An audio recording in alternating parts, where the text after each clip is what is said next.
Surprise, Sydney.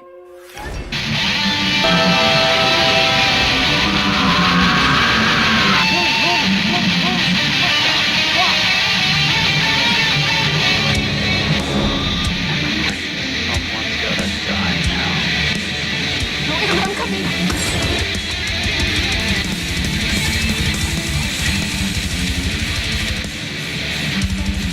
Shit!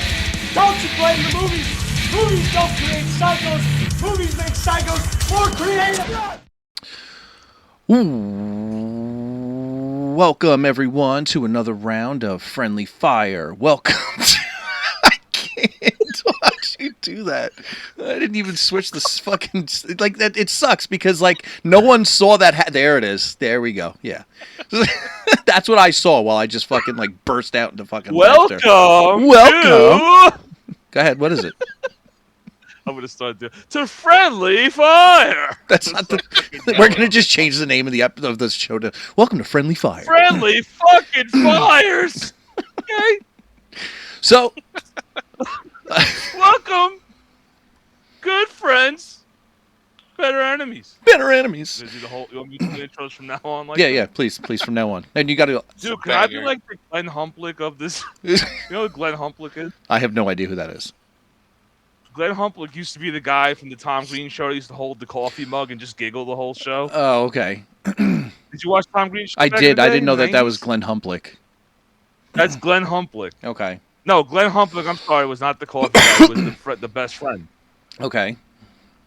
that he used to always fuck with. Oh, okay. So it was like the guy that, like, no, he wasn't on. He did like all the skits and shit with him, but like he made him do the fuck. Okay, I got you. So Yeah, with the one with the glasses. yeah.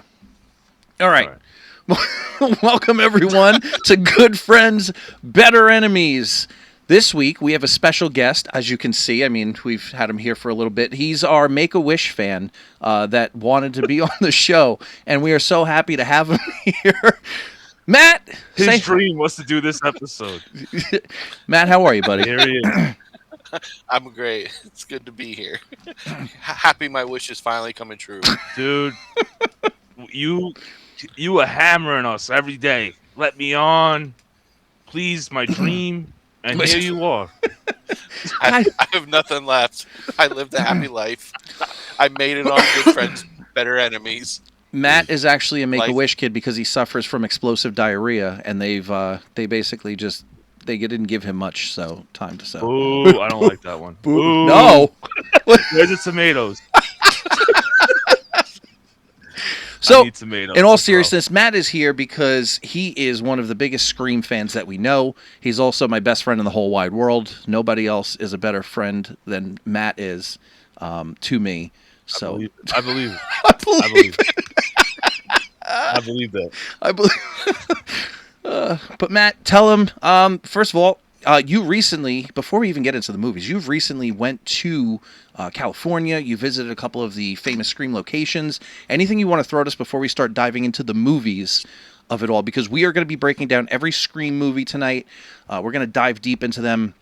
Some of them we love, some of them we don't. You're going to get all of it. So why don't you just pause. Wait, can we just talk about before we begin? Oh boy. How big of a fan Matt is of Scream? This is why I wanted him on here, Mm-hmm. right? So that he could just tell everybody about his love, his passion of Scream, Mm-hmm. and I want to know where it started from. Okay, fair enough. I need to know. So this is actually, I actually figured you were going to ask this. So I actually thought about it. Growing up, I didn't have anyone that really was into horror.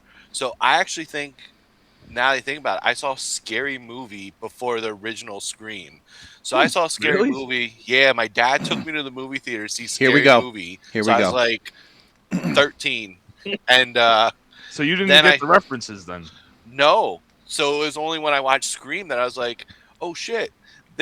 They made a movie making fun of a Scary Movie when it was really the other way around. So yeah, I actually saw a Scary Movie before I saw Scream, and since then I've seen Scream a lot more than Scary Movie. But what made you like become such a huge fan of it? So basically the intro of the first one. I mean, that opening scene where you think the main character, Mm. Drew Barrymore, like Probably the best getting opening scene in horror history. exactly Yeah. getting killed off in the first 10 minutes. Like, it's like, what the fuck is going on? Like, never has that happened before in a movie. Like, that's like picturing like Laurie from Halloween getting axed right away. It's like, now what the fuck do we do? Like, I like kind of that she thing. chose that it was her idea. Yeah. 'Cause she was supposed to be the star, right? Yes. And then they were like, no, she's like, kill me off in the first 10 minutes, which is nuts. Well, because And it was such a brutal kill. oh, it was ridiculously. Wasn't like all the promotional material for the original Scream had everything to do with her? Yeah. Like, I because mean, she's I think they featured were on the pumping, right? It was like Drew Barrymore was the Mhm. star. right, and like Yeah. she's all over the marketing stuff. She's the poster. She's like front and center of the DVD box art until I think they redid it, and it obviously puts Nev like front and center. But everything was about Drew. yeah. So to see a movie where that happened and the opening scene is like, oh my God, like anything's going to go in this movie. Like, anyone can get killed at any moment. Mm. Spoiler, you find out one doesn't, and she's alive 7 movies later. But yeah, and then Spoiler. and it was a good one. It reminded me of Halloween too. Like, it wasn't super gory. It's one that you could just kind of turn on and watch anytime. It's a Mhm. movie. I mean, even the franchise, to me at least, some movies when you find out who the killer is, you really don't want to watch it again, or it's just boring. This one I could watch over and over again, and like, even though you know the killer, I still enjoy everything up until then. It's like Ghostface is his own entity in horror. Like, obviously, each movie there's a different person as Ghostface, but the character of Ghostface almost like takes on a life of his own. You know what I mean? That's personally what I wish that we were at in the franchise right now. What do you mean? I wish that the franchise would have ended with 4, Hmm. and they rebooted it with Ghostface as its own thing, not as some killer, like somebody getting revenge on Nev, like every fucking movie. I wanted him to be like a demon or something, Okay. Okay. like So its own entity, and it has nothing to do with the other movies. A interesting. new storyline. Looks the Oh, same though. I still want the Ghostface look, of course, the Right. iconic look, but way more evil, way Yeah. more brutal, and the movies were darker. That's where I wish it would have went. Mm-hmm. Obviously, I know that they have to. Their fan base expects a certain thing, Yeah. so they can't really do that. But that's where I wish they would have went. Well, I mean, mm, I definitely want to dive into that a lot more as we start breaking down the movies because there's a lot to unpack in a lot of these movies for sure. Before we do that, again, like I mentioned before, Matt, I really just want you to quickly break down what it was like to be in the Macher house, what it was like to be. You went to the school. Correct me if I'm wrong. Living my dream, I know, like, dude, this. living yeah. the dream, man. So the first place we went was the water fountain scene and Mhm. the police station. So now the police station's just like a little cafe that you could go in and just kind of get a nice cup of coffee and stuff. So that was cool. Just to be at the water fountain. They added a couple things to the water fountain, but it's still like the iconic water fountain. Isn't it the Um, fountain from Friends too?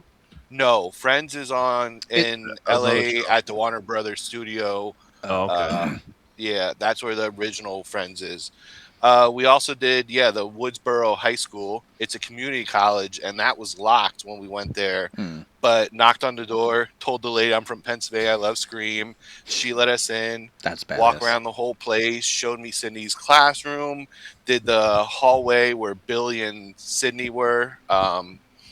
It was really cool. And then, we ended it at the Macher house. So the Macher house you could stay at.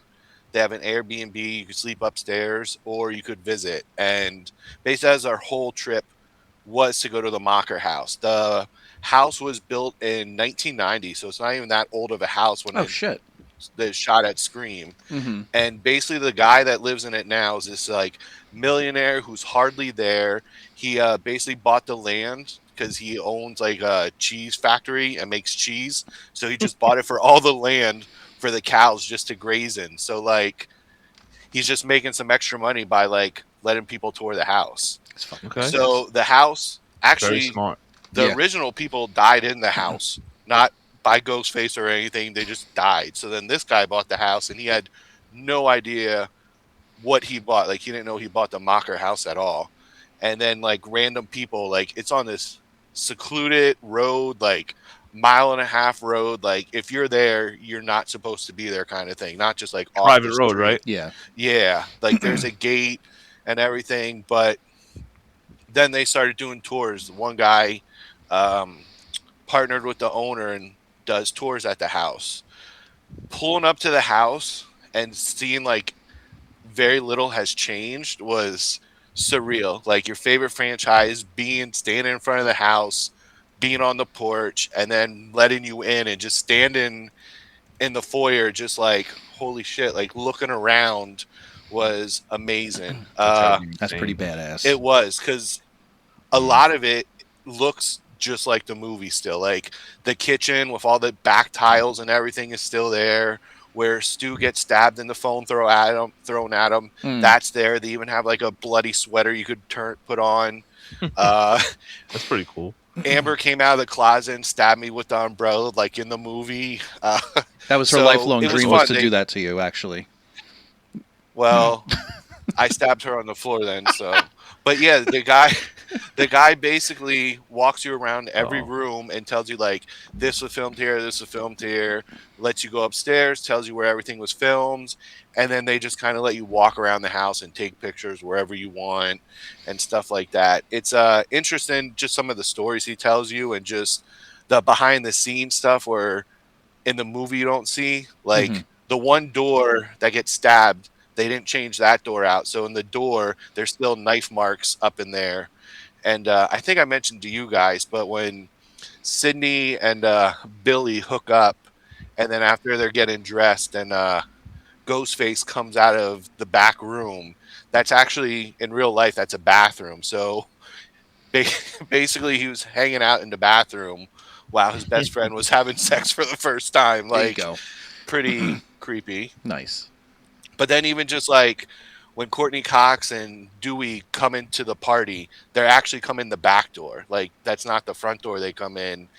And then there's like another room that is like just a nice hangout den, but in the movie they put curtains over it. So when she runs up the steps, you think it's a window. So there's some cool movie magic they did. Okay. But the garage, they have the original fridge that Tatum takes the beer out of, and the original garage doors in there still. So they let one person per group open the garage door, and he picked me because I was a Make-A-Wish kid for that trip. So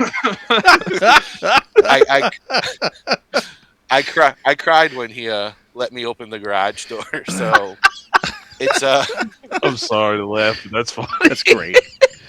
Just Hey. thinking about the kill that took place there, and you're crying. I could just picture It's- like some kid, like some little kid, like my daughter is like a huge Scream fan. She's like, I want to open, and Matt just fucking front kicks her. It's like, I'm opening the fucking garage. Oh, yeah. I can Bitch. see that. Yeah. I could too. I totally would.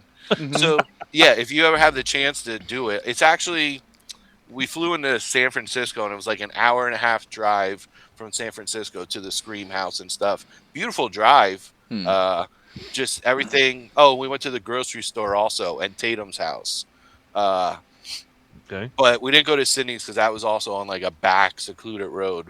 But if you're ever in the San Francisco area, 1.5 hours away is the Scream house, and they're always posting like when you could do tours and everything. But yeah, just to step back, basically it's not changed. Like the Home Alone house, the outside's the same, but the inside looks completely different. Like you walk around in They didn't use the house. Home Alone. Yeah, in the inside. Yeah, no. Yeah, but Soundstage. even now, like it's, I don't know, it's Which I don't understand. Sorry to go off No, about no, no. Home Alone, but I don't understand because the house looks so Massive. like the staircase looks like that was the actual staircase. The way they shot it was just insane, like the movie magic they did. Right. well, this one, at least the original Scream, was shot in the house, so it was cool to see like, okay, the camera crew was in here, they shot here, kind of thing. And I think they do weddings there too. So if you want to get married at the Macher house, Mike, maybe renew your fuck Hell House. No, yeah, fuck go to that. the Macher the house. Macher Yeah, house. let's go to San Francisco Macher so I can house, get where married. is I'm that? good. Yeah, dude. What's your problem? I'm going to Pennsylvania, And you dog. can get some cheese. And we can get some cheese in the Scream house. Get some cheese from the Macher house. All right. Yeah. So thank Absolutely. you for that, without a doubt. That's it for Matt, guys. We're going to let him go. And no, I'm just kidding. Past my bedtime. All right. I'm definitely down with that. All right, Matt. All right. Thanks. Talk to you later, dog.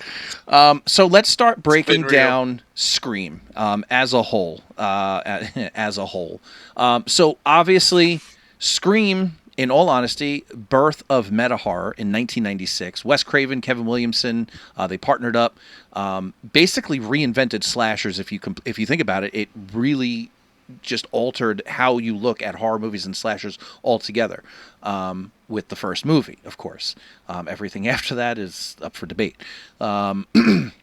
And then each era of Scream kind of reflects the decade that it was made in, and we'll go over that. And we're going to start with where it all started, and that's Scream 1.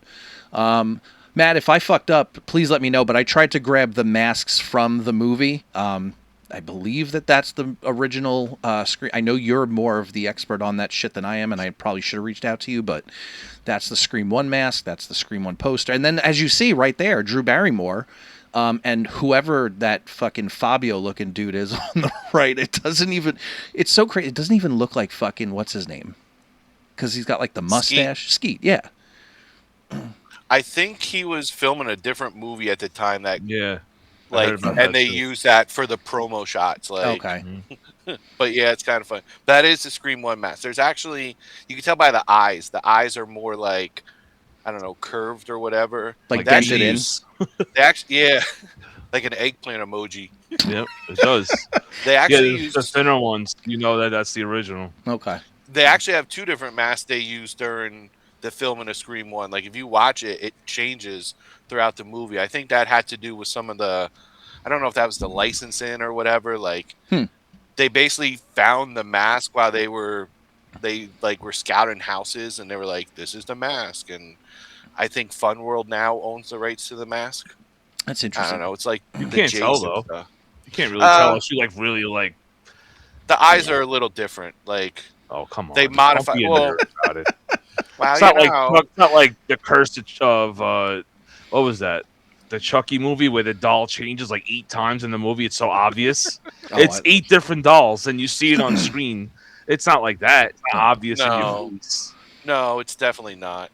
Yeah, the Scream mask is one that they tweak at each movie, but for the most part, it looks pretty consistent. Minus 6, or I think it was 6 when they did like the cracked That's version. That one's sick. I think that's Yeah. my favorite one. I actually really love that is one pretty good for sure. If- And there's a whole reasoning behind So, the I think cracking too. If I'm gonna buy a Ghostface mask, It's gonna be that one. I think I would buy that mask. We bought the original because we had Yeah, I Matt think I and own that Skeet one. sign the original mask. That was the whole goal. But yeah. Anyways, so the plot of Scream 1, we have Woodsboro rocked by a masked killer targeting Sidney Prescott. We don't know why. We eventually find out. Randy is the friend that introduces the whole meta part of it, and how like he brought us into a horror movie, but we're not in a horror movie. Love that whole idea of it too. Sydney's trauma is obviously tied to her mom's murder throughout the whole movie, and then obviously everything is revealed by the killers at the very end of the movie, which at that time was pretty fucking huge, finding out who the killers were. Our killers in the first movie are Billy Loomis and Stu Macher. Billy's motive was revenge for Sidney's mother having an affair with his father, and then Stu is just peer pressure, and he's a psychopath. peer pressure. Peer pressure. I love it. Anything for pros, cons, anything just in general, Matt, for the first Scream movie that you want to dive into? So I don't know, when Stu is sitting on the phone or whatever, if you read the whiteboard in the back, his mom writes a note in there. It says like, "Don't forget to feed the dog," but you never see a There's dog. no dog. So like, I don't know where's the dog? Like, He no probably dog. killed it.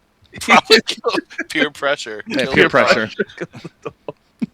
I love the fact that this one being 30 years old, you could watch it and it still doesn't feel dated. Like the clothing, it's a little off, but like for 30 years old, it's not like way out of style. And even, the movie, the cell phone part, like cell phones really weren't out. So they're like, where did you get that cellular device? Like they don't call it a cell phone yet and stuff. Yeah. But like for the most part, it's not a dated movie. Like there's some movies you watch that are only like 10 years old and they definitely feel dated, where this is one movie when I watch it, I don't feel like it's 30 years ago. No, I agree with that completely. This is personally by far the best one in the entire trilogy, in the entire saga of Scream, and I don't think that they ever recaptured what we got from the first one. And I know, Mark, you are very adamant about that. Do you want to dive into the first Scream? If you let me, Yeah. without What I do? taking my shit, motherfucker. What? You just said what I was gonna fucking say. Well, I'm just saying. Grabber. So start talking. I'm fucking trying. You don't let me. You're a fucking big mouth. Anyway, this is my favorite one of the whole franchise. They never topped this one to me. The atmosphere to me is just off the charts. Mm-hmm. And none of the other ones have that feel, in my opinion. And I don't know what it is. Like, when this movie came out, I remember when it first came out, I had just gotten over the Halloween 6 thing. Halloween 6 came out. I loved it. Everybody hated it. And then Scream came out like the year later. And it was like, to me, it was just an instant classic. Mm-hmm. To me, it was 2 classics in a row for me. But I know people don't agree with that. But I know Scream to me is like, you watch the movie, the feel of it, the music, everything. Mm-hmm. Like the little the atmospheric things they do. I don't know what it is. They just never did it in any of the other movies. I just think that when it came And it's out, believable. well, so that I was literally just going to say that, Matt. Thank you. I mean, it's literally, it could happen. It wasn't like it was Freddy invading your dreams. It wasn't Michael, who was this, monstrous presence. It was just a guy in a fucking mask and costume going out on a killing spree, and it was very realistic, almost relatable at the time. I mean, how many?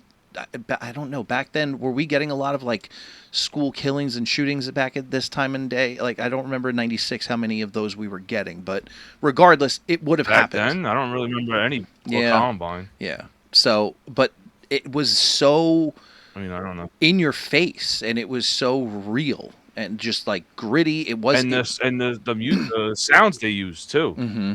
If you listen to it, the sounds are different in this one than the other ones. They kind of add to it later on, and I don't think it needed to be added to at all. Mm.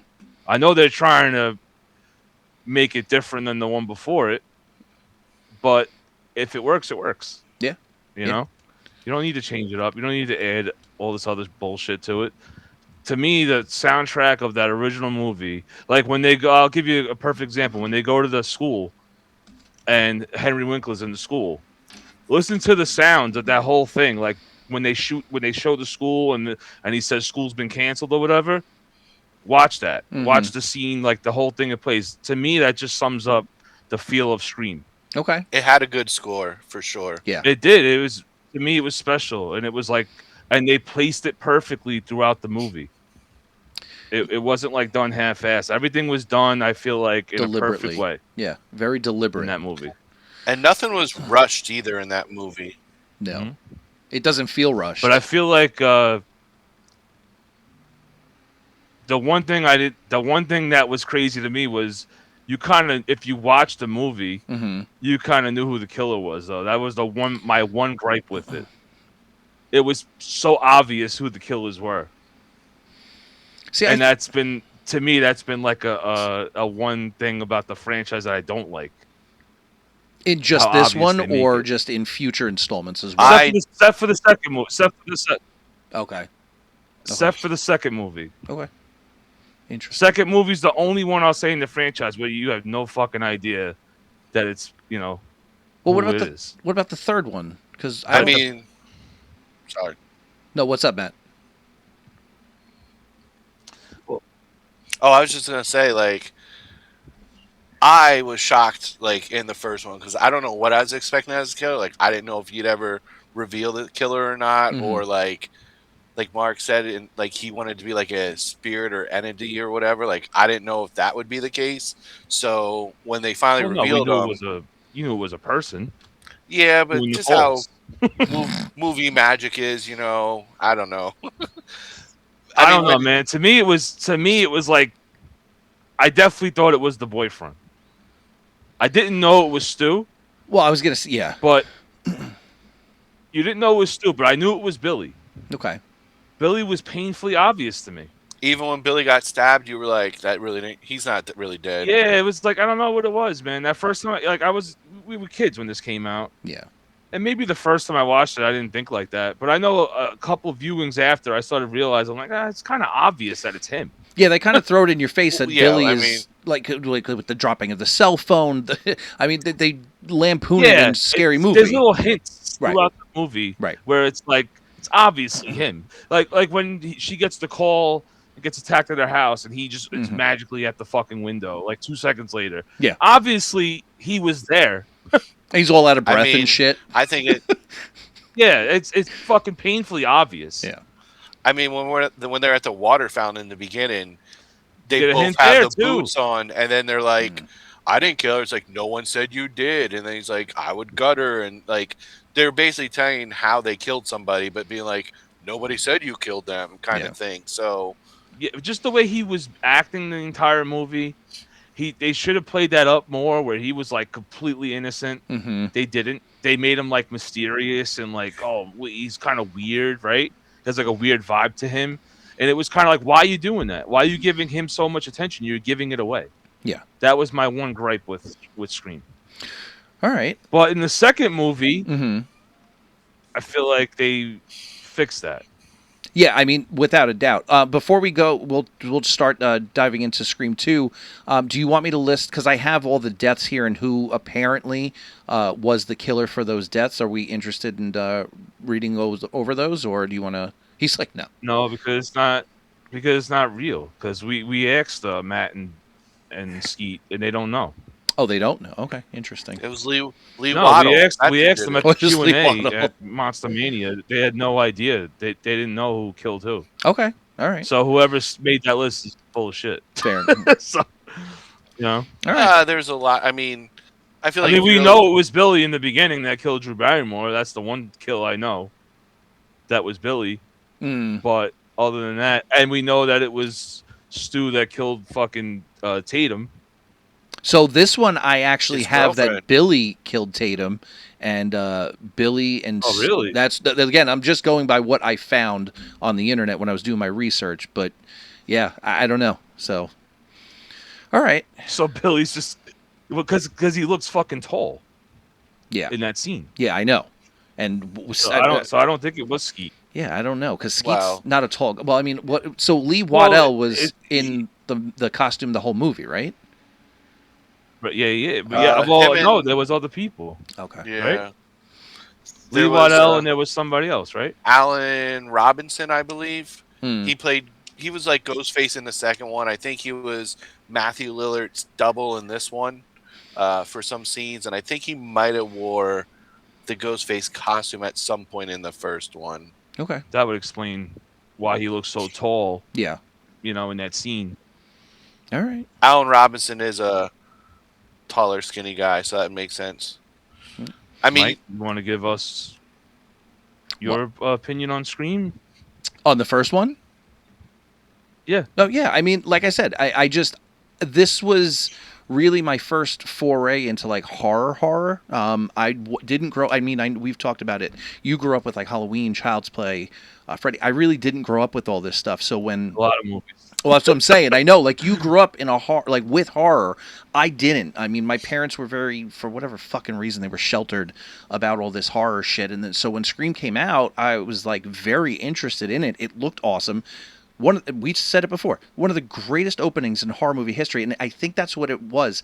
This movie set the tone from the beginning. Like it started off with that scene, and it is it never topped that scene. And that's, I think, the problem is every movie after this really tried to do, we need a great opening scene. And everyone, even when we just went to go see Seven, it's like, man, I can't wait to see how this movie opens up. Like, I can't wait to see the opening scene, which, again, probably as good of an opening scene that they've done, but still, it's never going to top this one. And I think that's just the problem, is it's almost like they're trying to get back to what this was, and I think they just need to leave it alone. This is a classic horror film, one of the greatest horror films of all time, and you're just never going to top it. It is what it is. Yeah, I would have been fine if they just stopped here.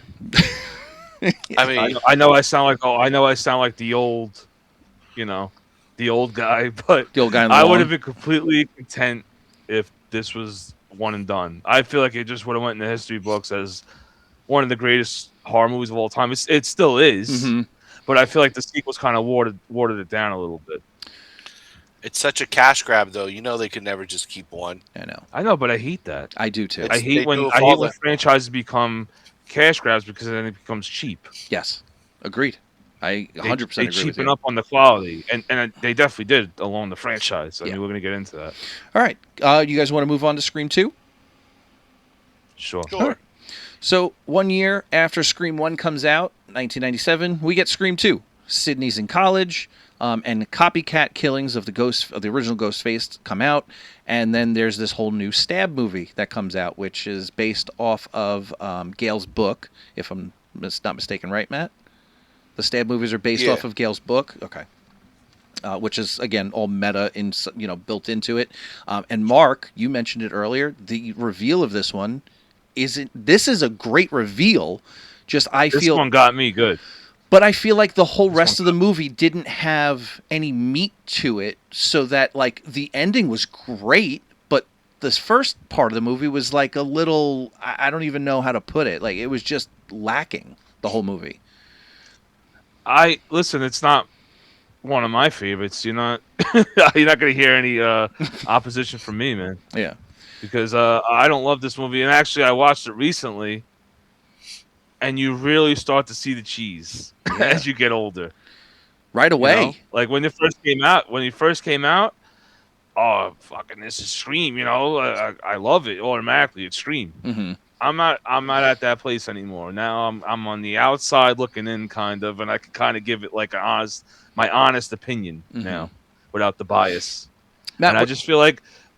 Another good opening scene, by the way. I like the opening in this one too.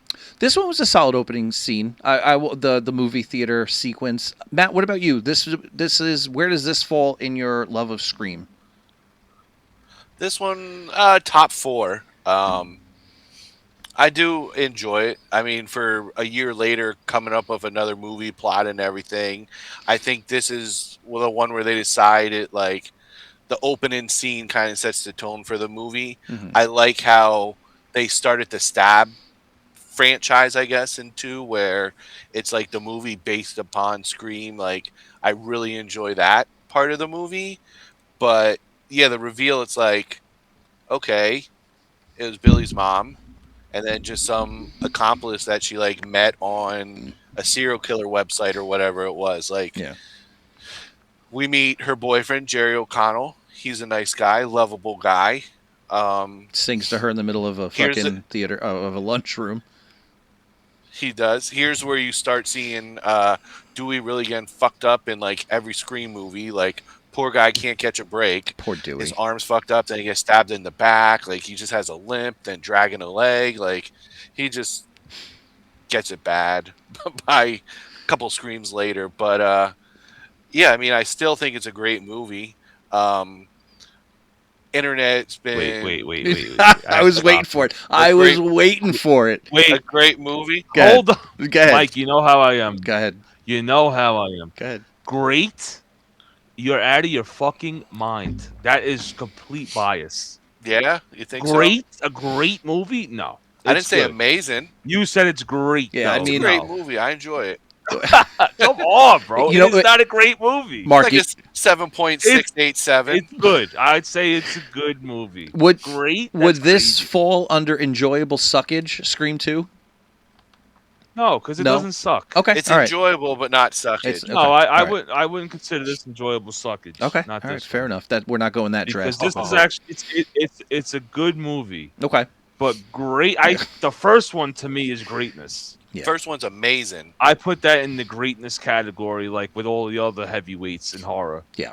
The second one, no, I do No. not put that up there with the greats. I'm sorry. I man. will say that I Wow. loved the sound booth scene with Gail and Dewey. I thought that scene was fucking great. And again, I think each Scream movie has its own, like, there's at least a scene where you're like, oh, This was good. This was a good scene, but this one just kind of it has good scenes. Yes, right. It does. Right. It has good scenes Right. throughout it. So Matt mentioned. But I don't know. I oh, just feel sorry. like they were going for that whole Meta. late 90s teen thing here. Yeah. And I'm just not. I didn't love that. Yeah. I know they were going forward in Scream 1, but it was just a little different. It was done a little differently. I think it worked This better. one, they're in like one. trying to. Yeah, Yeah. I thought it was better the first time. Yeah. So Matt mentioned it. The two killers in this movie, and we're seeing a pattern where there's two killers, and some of the movies we fall into that. One of them we don't. We'll go into obviously that Mrs. Loomis, who's obviously, and you don't know that it's Mrs. Loomis the whole movie. She's in the movie, but Completely it's justified, by the way. what's that? Completely justified. 100%. Justified. 100%. I actually think out of she's not. To me, she's not a villain. I No. mean, Not a her, villain. her son did some fucked up things. Doesn't I mean, matter. But- Doesn't matter. That's a fucking mom. yeah, I was gonna say That's like his fucking mom, bro. I actually think out of all of the killers, Billy and Mrs. Loomis actually kind of have like. Oh, I mean, listen, there's no reason to go killing people because your mom, someone else's mom cheated on your, with your dad. But No, I'm not giving him the fucking pass. I mean, He killed everybody in school because his mom got fucking cheated on, or whatever, or she cheated on, whatever it was. yeah. No, But Mrs. Loomis had But- some fucking valid points. Mrs. Loomis is definitely off her fucking rocker already, and then you kill her son. Yeah. Come on, Great acting, by the way, especially in that last sequence. She fucking killed it. he is. Absolutely And I killed even it. like the other guy, Mickey? the crazy dude. I thought he was. Yeah, I thought he was pretty good. I thought it was a little too much Yeah, he for was me. all right. I was gonna say just a little too much. Like he Off dialed the it up top to for you? 11. What's that? But he's a psychopath. Well, that's true too. Yeah. You know. I feel like he was He's a supposed to be psychopath. the Stu of part 2, but like he took Stu to like just another notch up. That was it.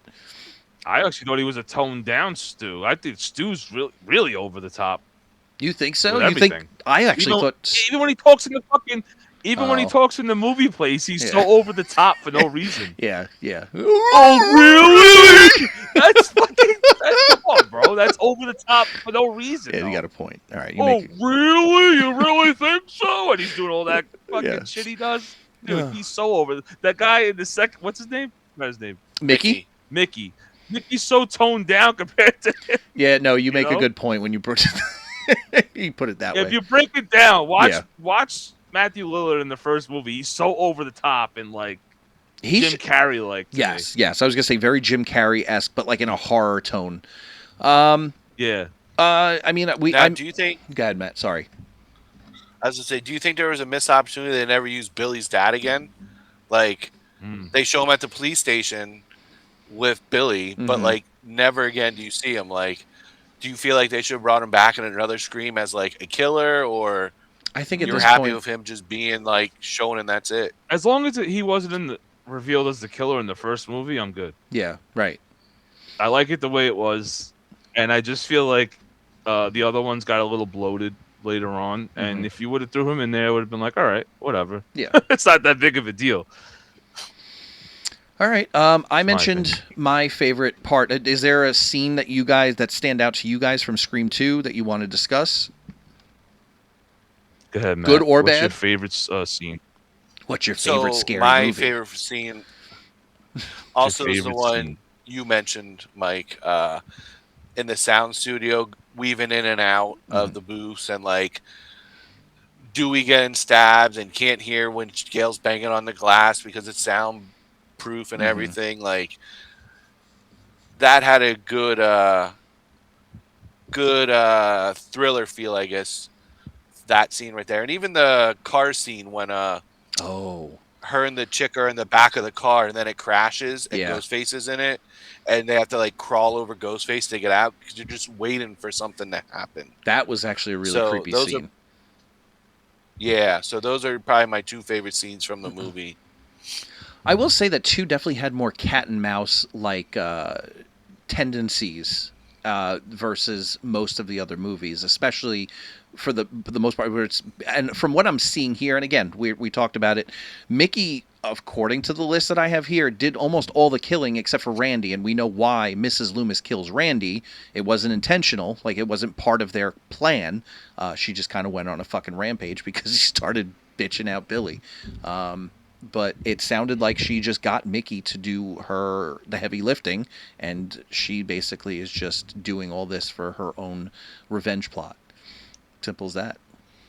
Anything? I do love that scene when he's talking to Jamie Kennedy's talking to Dewey and breaking down the rules for him again. Yeah. Sequel rules or whatever. Yep. I do like the scene. My least favorite scene is when he gets killed. Fucking hated that. I don't know if they did it on purpose by accident, but when Jamie Kennedy gets killed in the van and they show him, if you look, I think it's on his hand or his arm, there's like lipstick. And I don't know if that was blood, like that just looks like lipstick, or like a little Easter egg that a female killed him in that scene. Yeah. Only you would notice that. Nobody noticed. He's covered in fucking blood, Matt.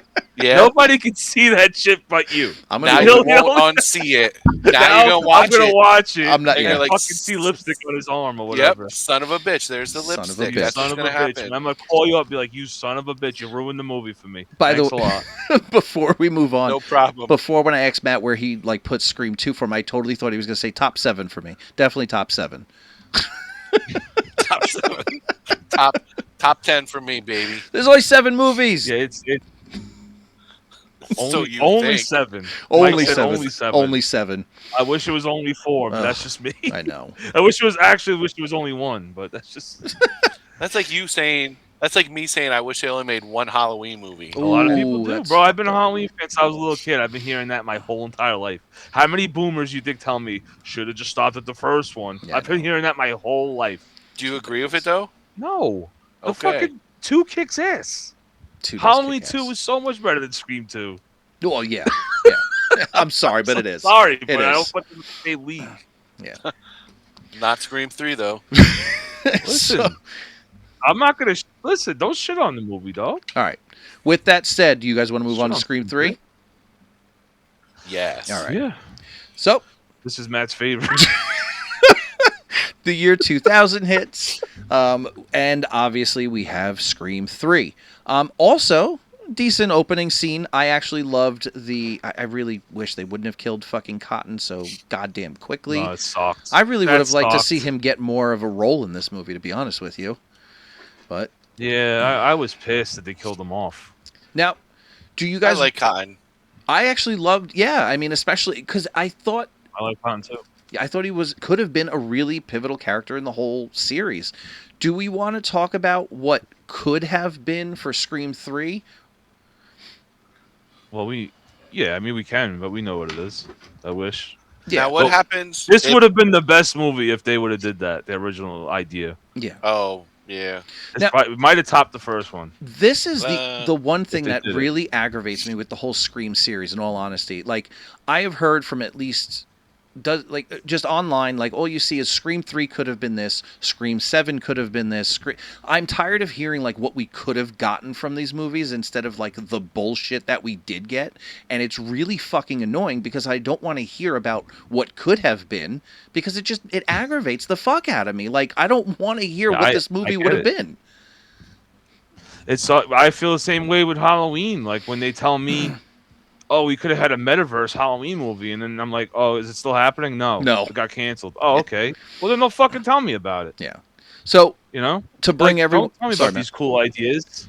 Yes, exactly. So to bring everyone up to speed that's listening, Scream 3, and correct me, Mark, if I'm wrong, because I think you knew more about because you were there when he was kind of breaking it down. They were supposed to have Stu in like a prison, and he was essentially running like a Ghostface gang going after Sydney. Yeah. And I think he was going to send a bunch of killers out after Sydney, and then it was going to be revealed that it was Stu from jail the whole time. Yeah. Very sick. I really don't see why Columbine. I don't know. Affected this. I don't understand, but I don't know. I really have no fucking idea. Yeah, it's not like it was the second one where they were in college. Thank you. That would have made more sense. I don't get how it was related to one another. It's all related, Mark. You know? I just think I guess it is. they got soft. So yeah, I mean, and then I'm like, okay, so you don't do it here, but you have the opportunity to do that right now. Nope. You're doing Scream 8. You could do it right now, and you can make it right. I'm telling you right now, Well, they're not gonna. They're not gonna do it. I know they're not because they're pussies. Yeah. But if they grew a sack and they did that, amazing. At the end of the day, I mean, I feel like that is the biggest problem with the Scream sequels is they really didn't have a set of fucking balls. And again, Matt, I'm not No. trying to be offensive towards a love of yours, but if you watch the latest I Know What You Did Last Summer, that took balls to make the main character the killer. You could have Gail as the fucking Ghostface killer. You could have Dewey as the Ghostface killer. Sydney could have turned around and bid in Ghostface Killer, which would have been great, to be completely honest with you. But we're getting these, like, people that it's like, why did you go this route? Especially with the latest fucking movie, and we will 100% dive into that when we get to 7. But, I mean... Playing it safe. Yeah. Playing it too safe. Too safe. This one... Give me some darkness, man. Give me some... Like, it's a little dark, but it's also very, like, teeny, and it's like... it's like a soap opera and a fucking rom-com and a fucking all this shit tied into one. Give me a brutal straight Scream movie without all the bullshit and the fluff, man. We don't need jokes and we don't need all that shit, in my opinion. We don't need her having a fucking husband. Who cares? We want to see some fucking I want to see a real horror movie. I want to be scared when I go to the movie theater. Yet to happen with this franchise. Matt, do you think we're speaking out of turn at all? I mean, is there any counter arguments that you have, or do you agree with us? So, Scream 3, it's a guilty favorite of mine. It's a guilty pleasure. No, we just mean overall. Yeah, just in general. As much as I hate to say it, the 7th one had some suspense to it and some Scream 1 vibes to it. But there's also some scenes that really ruined the Scream vibes in that movie. I just think everyone had something in it where I was like, come on. Yeah. But you're insulting my intelligence as a lifelong horror fan. You're insulting my intelligence, and I fucking hate that. Hate when they do like Halloween, the last 3, the trilogy. What an insult to me. An insult. But you said about them being brutal. Scream really never was brutal. Like, no, I want something different. We already did that. We already did the safe trilogy, the first 3, right? Right. Now give me the brutal fucking trilogy. Give me something more. Go to the next level. And also, we were going into the era of advanced horror. Scream could have been ahead of the fucking pack. Yeah. And gave you that advanced horror movie. And they chose not to because they want to keep doing the same formula because they know it makes money. Yeah. Because little kids like this franchise. I understand, but it's not for little kids. It's true. It's for adults. My kids love this is their favorite. This is the franchise that little kids love. Yeah. Number 1 over every other franchise, in my opinion. Yeah. You could prove me wrong. This is what I've seen personally. I don't want my movie to be safe. I want my horror movie to be scary, man. I want to go to the movies and be like, damn, man, that was fucking good and that was scary. That was really good. Like, I want to walk out of the movie theater and be like, man, that was great. And I haven't had that yet since the original. All right. They play it too safe, man. Yeah, so I can see some of your points. So we're on Scream 3. So we talked about what it could have been. What we did get was this Hollywood setting, the production of Stab 3. Roman Bridger is the director of this movie. Sydney's in hiding. And then they introduced this whole new voice changer that basically, which was great as far as a concept is concerned, alters the voice to be someone else, which they kind of touched, like they kind of adapted in 7. Again, we'll get to that. I mean, Matt, stop bringing up 7. I know. Anyways, we will get there, and I'm gonna rip it to shreds. I can't wait. You said, Matt, that this is a guilty pleasure Scream for you. What about it? Because there are some positives in this movie, albeit few. What about it is just that grips you? I guess is the best way of putting it. Why does it grab Jane you? Silent Bob. Done. They're in the movie for like one half a second. Great. He loves it. No, I mean, like I said, 2, you start teasing the Stab franchise, and 3, it's like a movie in a movie, and you meet all the actors and actresses that are the counterparts of them. It almost reminds you like Wes Craven's New Nightmare, where it's like a movie in a movie, Yeah. which I love that too. So maybe I'm just a sucker for like the movies in the movies. But the fact also it was only one killer. I know it was supposed to be two killers. It was supposed to be I think the girl that plays Sydney, not Nev Campbell, but the one that plays her in Stab was supposed to be the second Oh, killer in this one. that would be cool. Interesting. She's the one that was hiding in the bathroom stall that had the mask. Right. I was like, I'm just taking this. Okay. She was supposed to be the other killer, and I forget why they went only Roman. I think that was a last minute switch they did, but the fact that it was one killer that did all that is pretty impressive. Yeah. Roman having them come to the house then, and basically the house is like a maze. That house is beautiful. That was what in Halloween H2O also, that same house. Oh, it's the same house? So yeah, Okay. when Michael lowers himself from the Boo. rafters, that's from the same house. Boo. A silent little boo in the I mean, the intro though for the third one, everyone liked Cotton, so to see him die randomly, I was like, oh man, this guy's been accused of murder the whole time, and now he gets fucking killed. Like, and they were playing Creed, like Creed's best hit in that intro. What if? Like, come on, Yeah. man. Scream 3 had a killer soundtrack. It Like, did. It really if you did. look at that soundtrack, it had a great. That was 2000. Yeah. Yeah, Static Okay. X was in it. Like Mhm. there was a lot of good bands in that soundtrack. I don't know, just had like I agree it wasn't definitely the feel of the first one. It was a different feel, the third one, but it's just a guilty pleasure of mine. I don't hate it. I know it gets a lot of the hate. Scream 3 is like Scott's Halloween 3 to you. Like you just don't understand it. We just feel that way. Okay. No, it's They not. No. said No. no. He said no. No, No. I'm not accepting that at all.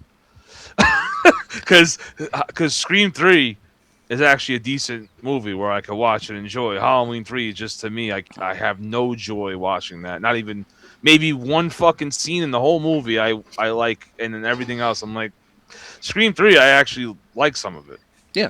It's watchable. You know, it's watchable. Do I think it was like a little? I don't know. Like, do we need that explosion in there? We need all this other bullshit in here? No, they're trying to like. I guess like that was the thing that at that time, I guess. But that's my problem with the franchise. They're always got to go with the trends. Yeah. Well, that's It's exactly such a trendy franchise. right. Correct. I don't like that. I want them to do their own thing. I I think don't want them to rely on trends. you literally hit the nail on the head, and I think that is Scream's biggest downfall is they focus on what is trending at the time, and they focus That's too what I'm heavy on saying. it, too heavy, too much. And then they make the whole movie Mhm. about that trend. And I'm just like, dude, fuck the trends, man. Do your own thing. Yeah, I agree with you. That's just where I'm at. No, I agree. Yeah, to me, because then you start becoming just like, well, we have to make this movie because there's this new trend and it's hot, and we have to get on that. We have to get on this bandwagon. Yeah. But the movie's gonna suck because we wrote the script in 3 days, and we filmed the movie in a month. So this movie's gonna suck. But you know what, man? Who cares? We made $80 million at the box office. Correct. Opening weekend. So who gives a fuck, right? I know. And to me, it's like real movie fans and horror fans do give a fuck. We do. Like we really do. We do give a fuck, and we want another classic. We want the one that we watch all the time and go, man, this is still great. The Yeah. 5th, 6th, 7th view. Yeah. And I feel like with like say the third one, right? It has stuff in there I like. Don't get me wrong, it's not a bad movie. But the more you watch it, the more you see its weaknesses. And that's like a common trope with this franchise to me. Yeah. It doesn't. Besides the original. You would specifically say that there's not much rewatchability out of the entire franchise. No, that's not true. Okay. Because I watch them every year Okay. for Halloween time. But as I don't know, at the last like few years, I've just been noticing things in the movies that I didn't notice before, Mhm. and it's like, why is this in here? Why are you cheapening up something that's so great? Like that could be like because I see its potential, I guess, so I get frustrated. But I will You know say, what I mean? Like it's God, I'm sorry, man. I didn't mean to cut you off. no, I was just saying, like, when you see potential in a movie or a franchise, and you're like, man, this could be really special, and they just keep going with the trends and fucking with sales and all that shit. That's when you just start. The movies are just like half-assed to me. Yeah. No, you are 100% right. And Matt, um, correct me if I'm wrong, but like I love the conversations that we do have in regards to Scream, where it's not just the three of us, but when we're in our group chats, we'll start talking about like, man, what if they did this? What if they did this? And those are great conversations to have. But at the same token, I feel like they are hearing the fans because it's not just us; it's all over the internet. It's all over like Reddit forums and stuff like that, where fans want things that we're clamoring for, and they're like, nah, fuck you. This is what we're going to give you instead. And it's aggravating. Is there something specifically, Matt, that you want from the Scream franchise that you have been clamoring for that you have not gotten? Not really. I go in with an open mind. I mean, I would have loved to see Cotton turn out to be a killer, one of the Screams. Like, Hmm. he's just accused of murder so much, and Sydney accuses him of it, that eventually he's just like, fuck it. I'm going after this. But, like, she ruined my life kind of thing. So I'm going to go after her. Like, I would have enjoyed that. Even if they, like, supposedly killed him in 3, but then he survived and came out in 4. Hmm. That would have been cool. I know everyone's been wanting Matthew Lillard back, so we're saying he survived and everything. I don't know if I need that, or I wouldn't turn it down. Okay. Yeah, it's hard to say. Basically, most movies I go in with an open mind and just kind of like turn my brain off and just watch it. And I don't try dissecting who the killer is. In 7, I know we'll get there, but it was pretty obvious. So You that actually one I thought was it a was little upset that obvious? I did Stop get. bringing up 7. We're gonna talk about this fucking movie. We're gonna get there, Matt. I Not, promise. are you sure? Yeah, because you see, keep bringing up. We're gonna get into that movie. We're gonna go crazy about it. All right, guys, that's all the time we Nuts. have, so we're gonna stop here. Wait. Let me. So let me. kidding. Let me spring this on both of you, and you give me your opinion. Go ahead. Okay, the movie starts with Cotton getting killed, right? We're all bummed. We're all pissed. I was a Cotton fan too. Hmm. Now imagine if the series grew some fucking balls, and the reveal is Cotton and Gale, I would have loved that. and the whole thing's been a setup. What? I would have loved that. Right. Me too. Just like, holy shit, I did not see that coming at all. And they gave you no fucking hints at all. No. Personally, I would have loved that. I think that, to me, I would have been like, all right, now they're cooking with gas. I mean, I could kind of see that because in the third one, like from the first one, you kind of see Dewey and Gail's relationship, which kind of in real life was the same way. Like the first one they met, they're kind of flirty. Second one, they're dating. Third one, I think they're married or whatever, like in real life. So in the third one, though, when he kind of like isn't with Gail and he's dating like the knockoff Gale or whatever from Yeah. Stab 3, like that could have been motive for Gale to like fuck this, like, and snap and like want to go after people then. Mhm. But she also was looking for stories all the time too. So if she would have killed Sydney in the third one, she would have had a story, but her 15-minute of fame would have been over pretty fast. Yeah, but who cares? The reveal would have been insane. Yeah. I The would have been reveal would have been nuts. I would have been content with just Cotton, but yeah, Cotton and Gale, that would have been kind of Well, crazy. because she's defending him in the original movie. Yes. Right. So it would have made perfect sense to me for her to be playing Sydney the entire time, trying to lead her to her death. Sydney did punch her in the face and was her enemy in the original movie. Bam, bitch went down. I'll send you a and copy. they hated each other in the original movie. They hate each other, so it's like, to me, it would have made way more sense for Gail to be pretending to be her friend so that she feels safe and Yeah. gets her to where she needs to get her. I It love took that. a while till they actually became friends. Like Sydney always was high alert with Gale, so She's Yeah. high alert with everybody. yeah. Good reason. Well, know, yeah, that's good true reason. too. Yeah. So little Easter egg in third one is in this the second one. Jerry O'Connor gives Sydney a necklace, and in the third one she wears it all movie. The necklace he gave her in the second one. That was nice. That is interesting. Yeah. I couldn't stand that scene in the second movie when he sings. So So stupid. so I gave you the lipstick in 2 and necklace in 3. Thanks, Matt. Thank you. You're So welcome. I'll never watch these movies the same again. let's see what he's got. Do we have anything else for Scream 3 before we move on to Scream 4? No. Oh, wait. One more thing. Can we talk about What? the Oh, dream no. sequences with Sydney's mom? Oh, I thought you were going to talk about Gail's bangs. No, I Gail's don't bangs give are a fuck about terrible. that. How good are those scenes? It's so like Cheesy. Pet Cemetery style to Yeah. me. When It she's reminds me of walking, it reminds me of like late '80s horror. Yeah. So like I know everybody hates it, but I kind of liked it because I'm from that era. It- You like know, when I'm she from- looks out her window and she's in the nightgown. Yeah, and she has Yeah. the fog going, and she has the fucking the zombie. I face, whatever. appreciated that. I like that. I did too, but a lot of people hated it. They thought it sucked, and I was like, I like it. It reminds me of the movies I grew up with.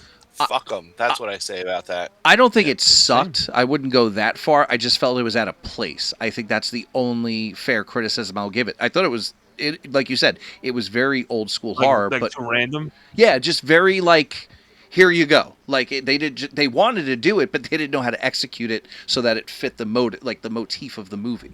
You know what I mean? I could see that. Yeah. It wasn't done. It wasn't done the best. Right. I get Yeah, that. that was it. That's literally the only criticism I have over that. But you're 100% right on that.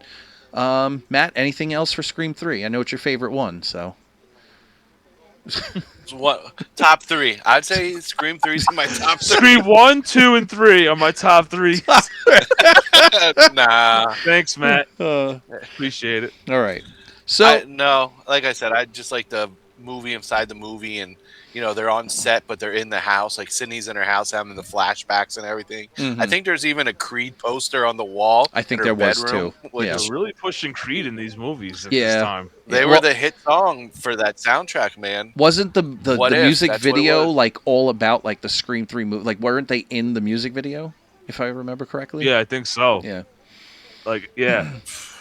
All right. What I a remember- time to be alive. What So- a time. Scream 3 comes out in 2000, and 11 years later, we get Scream 4. Arguably the best sequel out of all of the Screams. Probably my favorite killer reveal, aside from the originals. I feel like Charlie was just a little awkward of a reveal, but Jill was so good. I mean, the live stream of the kills was a great touch, and again, like we talked about before, Mark, they tap into what's trendy at the time, and that was They do. and this is falls right in line with that for sure. We returned to Woodsboro for the fourth one. And obviously, we said Chill Roberts and Charlie Walker are the killers. Jill is Sydney's niece. Sydney's niece. Yes. And I mean, yeah, it is. Matt, what about 4? What do you like 4? Correct, if I'm not mistaken. Yes, I like 4. And what about 4 it? had a good opening. The opening for 4, definitely. Was that like the kept movie me inside the guessing. movie inside the movie? Yes. Okay. Yeah, it was like was it 4 kills? Yeah. Yeah, it was like. Yeah, it was something crazy. And I it like that really- opening too. I thought that was another good opening. It was yeah, fun. and it really didn't relate to the movie. It was kind of stood by itself, if I remember. Like, it didn't really have any plot to the movie, No. did it? Yeah, it just No, it's kinda- making fun of itself. Right. But it's like yeah, once again, this is what I'm talking about. This Right. is the shit I don't like. I like it. I like the opening. But once again, it's like, okay, how much of this meta shit you gonna do? Every fucking movie's meta constantly. It's like, dude, can we do something different? Can we? Even 11 years later, they're still doing it. Like, And it's that was just interesting. my gripe. It's interesting too because like we talked about how like the first one really set the tone of the movie and it like just took off and didn't stop. This one really didn't even. It was there for fun, and the movie, like Matt said, had nothing to do with the intro, so it didn't set the tone for shit. We had no No, it idea was where the just- fuck they were going. I feel like they were making fun of like the movies that were making fun of them. Right. Well, yeah. If that makes sense. Yeah. No, it's 100. 100%. They were mocking them back. Mm-hmm. but in a serious way. but in a serious More way. serious way, right. But it's like we already saw this. We've seen this in Scary Movie. You know, they already made fun of it, like something similar to this. Yeah. I mean, this is the first movie where you actually see Sydney starting to like try to make a profit off of what happened to her the past three. Like she writes the book, she goes on kind of tour with that. She has an agent.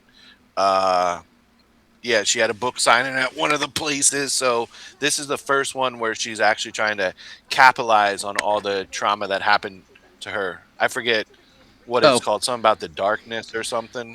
so I'm being corrected on the fly. So apparently Jill is Sydney's cousin, not her niece. Cousin? Yeah, it's a cousin. Oh, I thought it was her I niece. thought it was a niece. No, because sure about it's that? hold on, because Tara literally just messaged me. Jill was Sydney's cousin, not her niece. Sydney's only sibling was Roman, and they were half siblings. Roman didn't have any children, so that makes sense. It's a cousin. Wow. Come on, Matt. I What the thought it fuck? was You're the over. pro here. Yeah, you should have known that, Matt. Fake ass fan. I'm gonna rewatch 4 just to see. I could have sworn it was her niece. That's what I thought too the whole time, but we were wrong. Yeah. Listen, No, simmer down. We're not wrong sometimes yet. we get corrected, my friend. Hey, You know, we're that's not how it perfect, is. okay?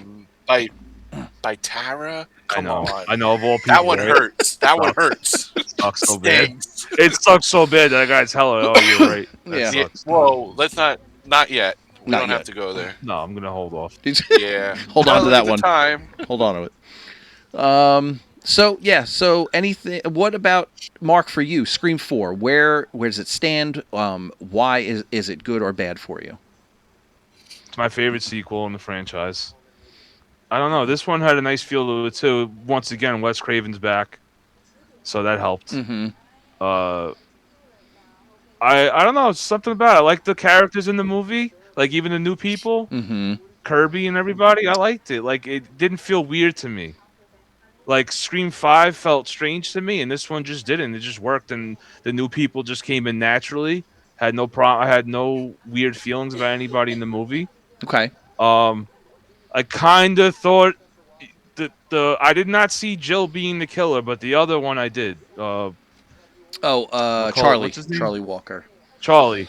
That one, you can kind of see a little couple of things, once again. But they did a good job. They didn't make it so like blatantly obvious. You know? No, I don't think they made it I blatantly thought the obvious. movie was good. It had a lot of good scenes, like when they when the cops get killed.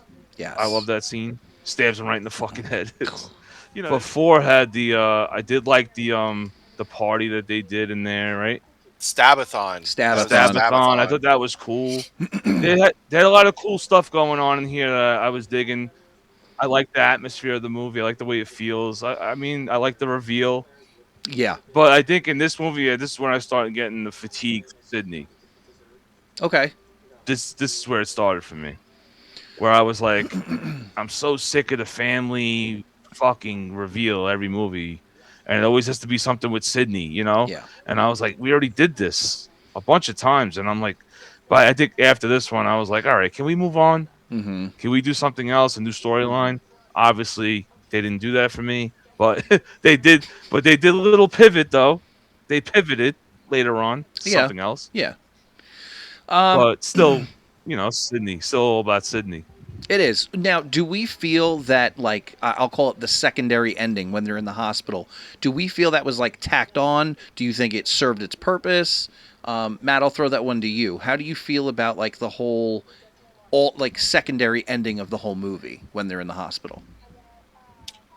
I like it because Jill was playing the victim. Like she threw herself through the table. She basically stabbed herself. Like I loved she it. beat the shit out of herself to make it look like I'm the thought that hero. scene was I'm the great. survivor. Like kind of thing. So when she's getting transported in the ambulance or like in the stretcher, and they're like, "Hey, good news!" Like I think it's Sydney's gonna make it or something. She said, and it was like, "Wait, what?" Yeah. Sydney's gonna make it. So then like she finds her at the hospital, and I notice this every time, and I don't know why, but when she's in the hospital going after Nev Campbell, and she's wearing that hospital gown, she has like UGG boots on. Like, that's not accurate at all.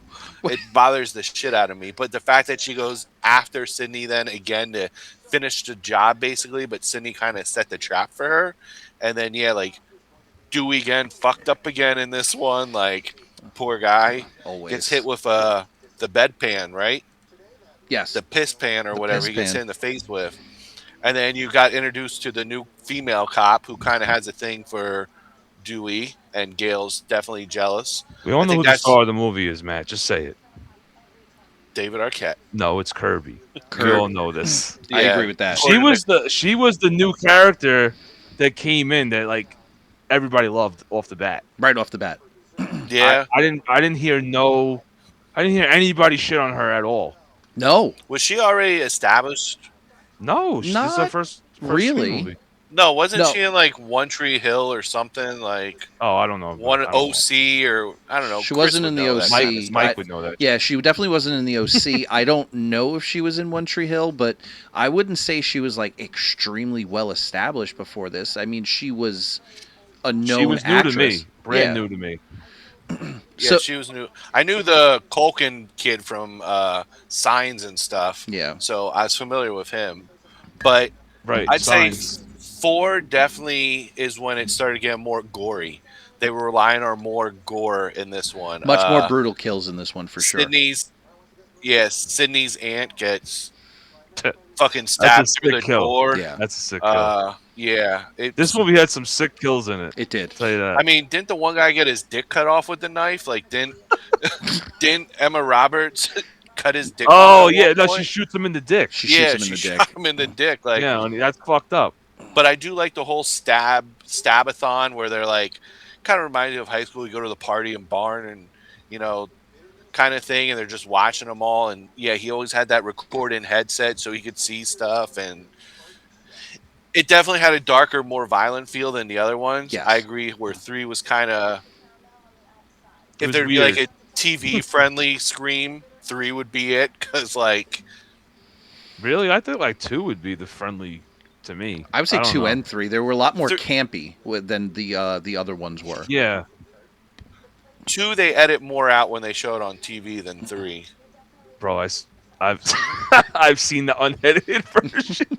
It's not that crazy. Yeah. I mean, Well, for showing it on TV, I guess. just the intro, just the real intro when Jada Pinkett gets stabbed was just like holy shit, you know. And I she's mean, like- the guy thinking he's hearing 2 people have sex and get stabbed in the cheek, like That is Omar Epps. that sucks. Okay, Omar. Okay, Mr. Show some Omar, respect. Mr. Epps. Put some I'm sorry, respect on stabbed in Omar the Epps' cheek. name, bitch. Show some respect, okay? So Poor guy had to use his own money to buy popcorn. Listen. I enjoyed the opening scene. I really did. of 2 or So- this one? The Of 2. Oh yeah. So 2, the outside theater and the inside theater are 2 different theaters. I didn't know that until I went to LA. I went to the outside theater, which was something totally different, and the inside one is totally like. I went to the inside theater and like I went in there and the guy's like, "What are you doing?" And I was like, "Oh, I just want to take some pictures. I'm a huge fan of Scream." And he's just like, "You can't. There's a movie being shown right now." And I was like, "What if I buy popcorn?" He's like, "You can come in then." So I bought popcorn just so I could come Go in and into the take some theater. pictures of the theater. That's great. And then I walked out. That's dedication right there, dog. So I have a I mean, fun I fact. flew from Pennsylvania. Well, I was going to say, yeah. I mean, without a doubt, that's why you went there. I do have a fun fact about 4. So apparently, the part where you were just talking about, Matt, where Jill stabs herself and throws herself into the glass table, it's all a mirror of the scene in Fight Club. Apparently, just thought that was a little fun fact right there. I thought it was a mirror of the scene from Liar Liar. Oh. Kicking my ass. Do you mind? That's a good She was scene. channeling her inner Jim Carrey. She man. was doing her inner Jim Oh, Carrey. yeah. It was like a combination Really of Jim did kick Carrey and her own Tyler ass. Durden. She really beat the shit. Kicked the fucking I actually shit. really like that scene. She played a hell of a fucking part. She was insanely good in this movie. I mean, she's an insanely But great she was already actress. seasoned. Right. She was already seasoned. I mean, look at her family. It's in her blood. I mean, American Horror. She was already did Yeah. American Horror Story. Yeah, that's true Oh too. yeah, Which she was excellent in also. All right. she'd be And awesome to meet. I loved Scream Queens too. I still haven't seen Scream Very Queens. I sad keep that got canceled. Yeah, I keep being told that we have to watch Scream Queens, so I think that's coming up on Oh, it the was to so watch good. list. Yeah. Anything else, guys, for Scream 4? No? All right. Just I like it, and it's probably my favorite sequel. Yeah, I would agree with you on that one. So that's pretty much it for what I'll call the OG Screams, the original 4. We're gonna start tacking in. So we waited 11 years for Scream 4. We're gonna rate another 11. Holy shit! Let me try that one more time. We're gonna wait another 11 years for Scream, just titled Scream. What were you trying to say? I apparently had a stroke on air. Oh, Yeah. I know. You okay? Yeah, I'm good, dog. It's late, man. It's All right, late. man. Well, I worry about you, bro. I worry about you. I know man. you do. So Scream, just simply titled Scream, Scream 5, for people that are keeping count. Listen, I don't even know how to put this. I was excited. When he starts it like that, I know something's coming. I was excited for this Here we movie. go. I was so fucking I was excited. And, this was the first chance that we got to show our children, like, Scream. So Tara and I took the kids to go see this. And I was like, I don't know how I feel about this. I mean, it started off good. Brutal kills, this and that, yada, yada. And The most obvious killers in the franchise. seriously, I mean, I thought Amber's I mean, it's so obvious. fucking... it insane. killed the whole movie. Killed it for me. You know when I knew? You know when I knew it was the boyfriend? Go ahead. When he took off his mask. No. In the Stupid beginning, ass. when they're talking, and he goes and he tells her, "I don't like horror movies," Oh, and I said, "That's bullshit. Yeah. Everybody loves horror movies. That's bullshit." And I was like, "Yeah." So they were kind of like, "All right, this guy's a fucking nerd, and he's this and that." I'm like, "This is all bullshit. He's definitely the killer." yeah. I knew it was him off the bat. I knew it was the other girl too, because she always plays a bad guy. I mean, she killed it though. If it wasn't for her, I mean, and her her death sequence was fucking so incredible when she was like screaming and on fire. Like I was like, dude, like that. There were, again, like we said, there are some parts that were pretty solid, but overall it was just, I don't even know, man. But My one gripe with her kill scene though was they already did the same thing in Once Upon a Time in Hollywood with her. being lit on fire. If you watch the way she gets killed in Once Upon a Time in Hollywood, it's very similar to Scream 5. I totally forgot she was in that movie. Maybe it was a little Easter egg. Yeah, I was like that one thing. I was like, you could have did something a little different, but whatever. That's nitpicking. Matt, what did you Still think? still not a great movie in No. my opinion. No. So What did you the think opening, about the I whole? think- Go ahead, sorry. I was just gonna say the opening was probably the one I hate the most out of all the franchises. It just felt too flat for me. It wasn't anything exciting. What was like, the opening in this one? with again? Jenny Ortega, where she gets the phone call and she's like talking to some guy, and the guy's like, "Is your mom there?" "Oh, she's in my class." right, I said right, too right, much, right. like kind of thing. But it kind of, I guess you kind of needed that with the direction the movie was going, because the whole point was to get this sister to come back home to Woodsboro. Right. But it was kind of odd, like how you said the killer was so noticeable. Like when she gets off the phone, like when they're at the bowling alley or whatever, like outside, and she's like, "It was my sister. She was stabbed or something." Like Richie, the boyfriend, didn't even ask, like, "Is she okay?" Anything, probably because he was part of the killer, like kind of thing. I didn't know at that point, like when the killers were revealed, I was still surprised. Like I said, I must turn my brain off for these things. It was like right in your face Yeah. the entire And movie. I was like, no, can't see me, not believing it. This one I was interested in because you had Nev Campbell, but then you were also introducing a whole new cast. You had the twins, you had the sisters. Like it was like, okay, let's see where this is going. Then you always see like Billy flashbacks, and you're like, okay, you find out that's his kid. Like, Mhm. oh shit, this is gonna be interesting. Did you like that part? Um, Because I am on the fence. Yeah, I'm mixed. With where the franchise was supposed to go, it would have been awesome. But at the time, I was like, I was on the fence too, but I was excited to see where it was going to go. I was happy to see Billy again. I didn't like the de aging. He looked weird, It was and very Yeah. weird with that whole I don't AI know. shit. Yeah, and I just felt they could have brought him back in a better way, a more a bigger way. You Hmm. know, Yeah, I mean, you didn't want him to overpower the movie though and be all about him compared to not all about him, but the reveal of him being there would have been like, holy shit. I mean, it was still a holy shit moment when you see him, Yeah. but it's just weird. You don't know how to take it. You're like, what the fuck? That's Skeet? Like they made him look so strange in that one. And when you meet him in real life, he doesn't look like that. No. And no. I think that was I the mean, weirdest part about it. Yeah. the biggest what the fuck moment was when Dewey just gets brutally Ugh. killed. Like Mm.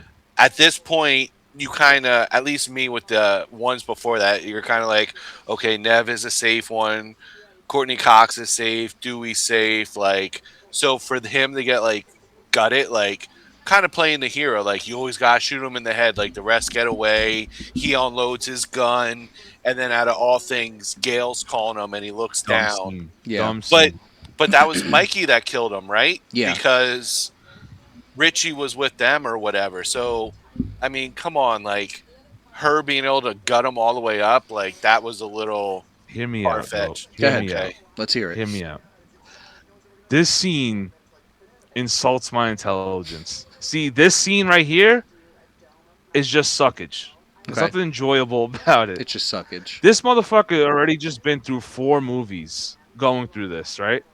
He knows exactly what he's going up against. He knows exactly what he's doing. He all of a sudden he just forgets the whole game plan. He's an idiot. He looks down on his phone. He gets distracted. Kill Ghostface first, then call her back. Whoever it was. Hmm. I gotta look at my phone right as I'm about to kill Ghostface. Doesn't even make sense. Why would Yeah. he do that? It's fucking stupid. Heat of the moment. Yeah. See I don't. now, me, I'm thinking like, okay, he's gonna get killed here, but then he's gonna get revealed as the killer in the end. I was like, okay, they're finally gonna give us the one I wanted, No. which I wanted Dewey to be the killer, Yeah. and then they didn't do it. No, they Man, did not. Dewey was he was limping, holding his arm. He would have been a rough killer unless Yeah, he but was faking imagine if all it's that. revealed it's all an act.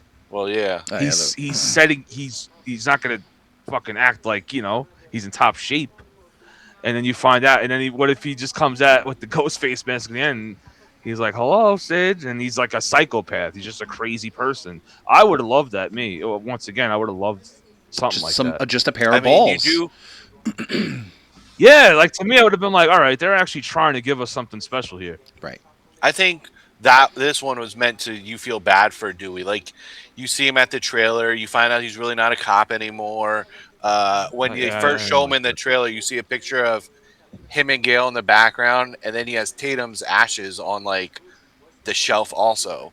And like it's just like, okay, he's that guy who lives in a trailer, drinks, doesn't have a job, and Yeah. then you feel for him. So when his death Safe, happens, it's like, oh man, like safe. Dewey. Yeah. It's all But safe. It's all safe bullshit. you get introduced to Randy's, was that niece and nephew then, the twins? Yeah. The twins are Randy's niece and nephew. No, I know it is. I didn't love them. there's I know only they one Randy. Like, don't try to Yes. make a knockoff Randy. I'd Thank rather you. have no Randy than them. Like No, give they. me 2 new characters. Yeah.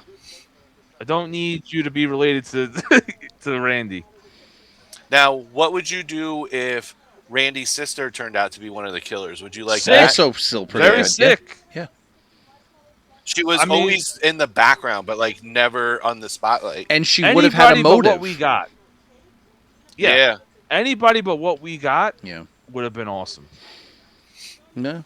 Well, I did not like the reveal sucked, and I'm trying to like the new people.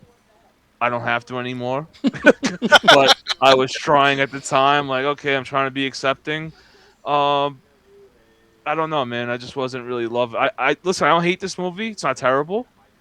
but it's not great either. No. So it's like kind of mid. Just it's a mid movie to me. It's very meh. I feel like they were trying to get like you said, the previous four, it was kind of getting a little stale of like, okay, how many more relatives want to go after Sydney and kill her? Like, It's insane, we're bro. running out of people. So they were trying to go on a different twist, a different, Yeah, but I it's don't like know. they give you a twist with like some bullshit character that you don't care about. Correct. Give me a twist with somebody who we love. Some substance. Do the heel turn. Yeah. Yes, give me the heel turn, man. Hmm. It's time.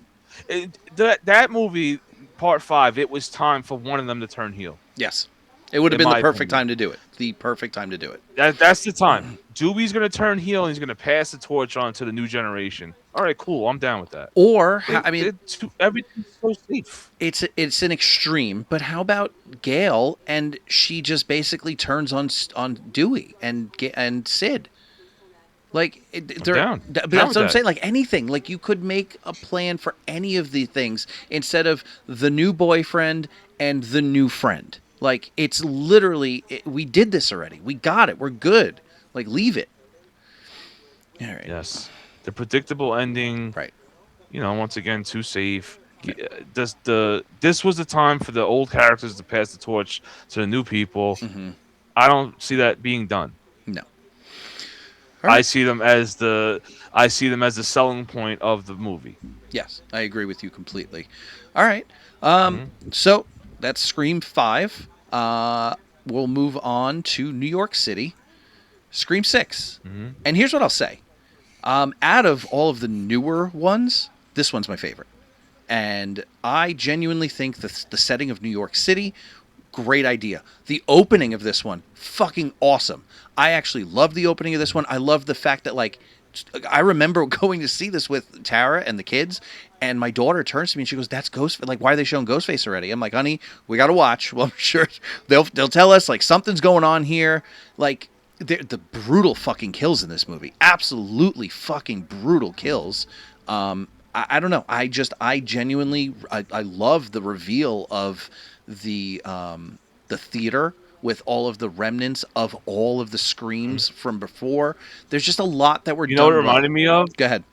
It reminded me of that whole setting. Well, it reminded me of like the Riddler in Arkham Asylum, Mm. or like the Joker, like something like that. Like it just had that feel to it. It was just, I mean, dude, how cool would it be to have like this fucking warehouse of all your favorite like legit horror memorabilia? And like obviously in the movie it's like serial killer shit, but like they had like all the Ghostface masks, they had the cloaks, they had artifacts from the house. Didn't they have the TV that was crashed on Stu's head? Yeah. Like everything, Yeah. man. I don't know. I mean, I'm pissed they didn't spend more time in there. I know. Because, like, that would have been a cool place to just, like, now, just to, like, tour and just, like, walk around. Because, yeah, there was the outfit from every Scream movie, like, front and center. And just, like you said, all the, I don't want to say props because they're real. But, yeah, like, basically everything that happened. And it made you wonder, like, how could you get all this? And, you find out the cop was in on it because that was Richie's dad, but Right. at some point you think the police station would know all this stuff is It's gone missing. Like, I mean, somehow the whole Scream franchise just got wiped out. Like everything, all the outfits, everything like that. The open and kill, yes, that was awesome. I don't know what that girl's name is in the movie in the white dress, but it was cool how she kind of wore the same dress as she did in Ready or Not. So that was a cool little Easter egg. But yeah, when Ghostface kills her and then he goes back to his apartment and takes it off, I was like, what the fuck? They're showing us who Ghostface is right away? Like, Yeah. this is insane. And then Ghostface calls and you're like, okay. And It was a like, very weird twist. Yeah, and then you find out, like, he opens up the fridge and there's his buddy's head or whatever. Wasn't he watching Friday the 13th on the TV at the time? I don't remember. I look at weird shit in the background. So, like, on the fridge, when he opens up the fridge, there's, like, an Ice Nine Kills flyer for a concert. And then, yeah, I think one of the Jason's movies on in the background. And Maybe just because I watch the Scream movies so much, I focus on other stuff now. But Yes. that I was didn't even notice it. now you'll notice that too. Yeah. Mhm. Weird, annoying shit in Scream movies you're gonna look at now. Yeah, Thanks to absolutely. I me. have a whole list in Thanks, front of Matt. me for the record. So I have another Tara fun fact from Scream 6. Apparently, the production designer Michelle, I don't even know how the fuck to pronounce this name, Michelle Laliberte, revealed that zero props remained from the previous films. So basically, that whole shrine that they built was all recreated from scratch. Because they, I guess, I don't know if they tossed all the shit from the original movies or they just didn't have them. So that whole shit was just made for that movie, which is still pretty fucking cool. They sold a lot of this stuff. There was this one guy I used to follow on Instagram. I forget what his name was, but he had like A lot of a shit. Scream shrine. Yeah, like his shrine looked like from Scream 6. Like he had Randy's outfit he was killed in. Like Oh shit. I think Randy even talked about it during the one podcast that he met this guy and the guy brought the outfit for him to sign and everything. Like he had some serious stuff, and every once in a while some stuff goes up for auction and I look at the prices. I'm just like, I can't afford any of this. Like this is insane. I Yeah. think like at one point on eBay, like Kirby's perfume bottle from one of them was online for like $300, and I was just like, ooh, maybe I'll just buy one that looks close to it and say it's from the There you go. movie. No Yeah. one's gonna know. No, no one will know. So the killer reveal for the Scream 6. It's interesting because I actually enjoyed who the killers were, but in doing so, I feel like I have to give kudos to the previous movie killers, which I don't want to do. But in this case, it's literally Scream 2 again. It's parent revenge, but this time it's family revenge. It's Detective Bailey, who's throughout the whole movie with you. Ethan Landry is their friend, and then Quinn Bailey is also their friend. And Quinn is apparently killed halfway through the movie, which is also staged, as we find out. What about you guys? Did you enjoy the killer reveal in this one? Did you not like it? Mark, I'll go to you first. I thought it was cool to have three killers. Okay. Um, the reveal was cool, I guess. I don't know. I don't love this movie, so I know you don't, but um, yeah, it's not one of my favorites. Once again, it's not a bad movie. mhm. But I have a hard time getting through the whole thing. Okay. The killers were cool, I guess. You know, it's like I didn't really care. Yeah, Once again, right. because it's like, okay, you're just giving me like more bullshit here. I know. You're giving me some characters that I don't care about really, and I'm supposed to be invested, I guess, but I'm not. No, And you should have done it with people that I care about. correct. We had Kirby. That's just my gripe. Kirby could have been a killer. You had Kirby. You had Kirby, and I thought Kirby was going to come back and be the killer I know. once again. Nope. Nope. They teased it. They They did. teased her being the killer. At one point, I thought she was. Yeah, the three killers. I mean that you That was oh, cool. yeah, you always had two killers, then you had the one. So to have three of them, it was like when that third one showed up, you're like, oh shit, Yeah. like, and Oh, then you can I say something before I forget? I'm sorry. Yeah, go. Okay, I'm so sick of the Ghostface being fucking immortal. By the way, every movie Yeah.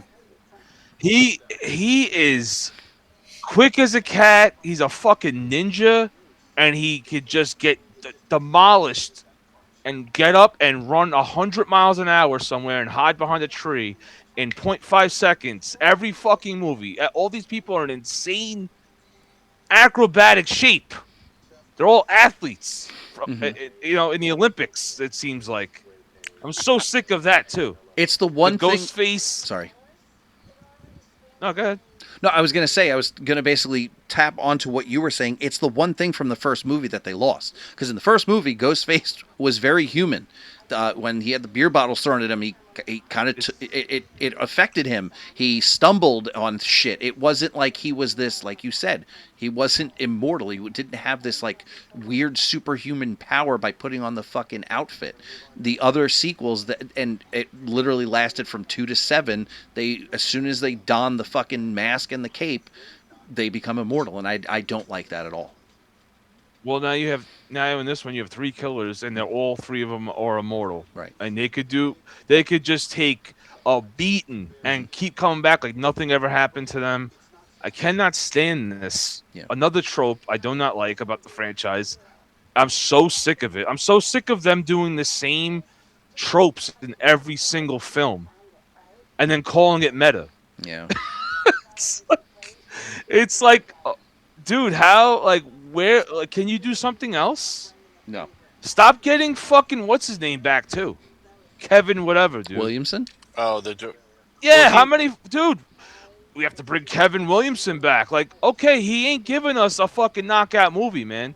I You don't. gotta wasn't move on. on. He I- wasn't on 6. Yeah, he wasn't on 5 or 6. No, I he's, don't think. he does 7 though. Yeah, I know. We'll get to Yeah, 7. Mark, relax. We Well, don't got to he does talk about 7 yet. And hold. Well, yeah, because Matt brought up fucking 8 times before we even. He's gonna talk about the whole movie before we even get to 7. So we don't even need to touch 7. I didn't even see 7. What? You've seen it more than anybody else in the world already, probably. Yeah, I 2 think times. You probably that's saw it still 42 more than times, anybody right? else in the world. Still more than anybody else. Yeah. I don't know why you would want to sit through that twice, but that's besides the point. Okay, back to 6 though. Go ahead. Well, 6 was it was cool. I like the New York City side. I like that they're actually in New York City. I think, right? Yeah. They did film Or in was New it York Canada? City. No, they're in Vancouver. They filmed in right? Canada, but they played it off like it was New York. They did that, and they did the same thing with Jason Takes Manhattan. It was filmed in Yeah. Canada. Yeah, Okay. I think So, they had like the one scene in Times Square. Maybe that was it. I don't know. I gotta look that up.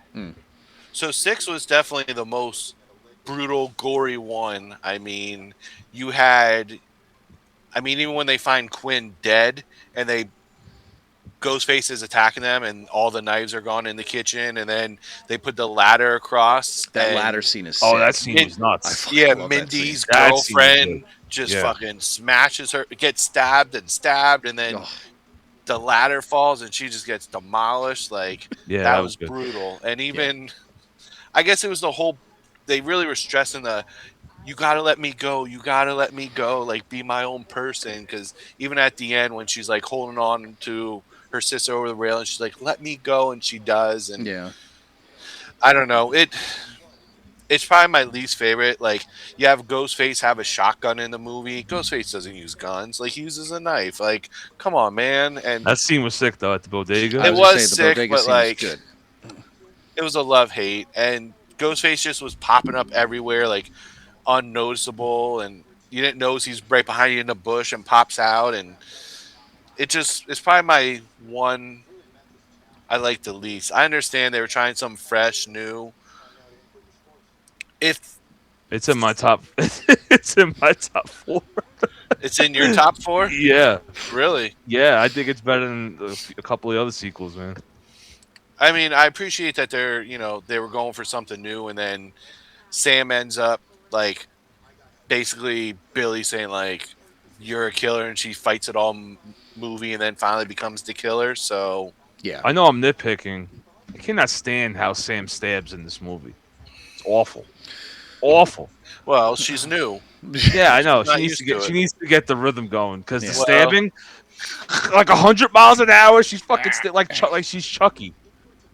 So the biggest thing I probably hate about this movie is, in a lot of those Scream movies, they get stabbed once and they kind of die. Like, this movie, the twin, the brother, Oh my he Oh, god. gets yeah. shanked, like, by both ghost faces at once, and yet he survives. Like, Yeah.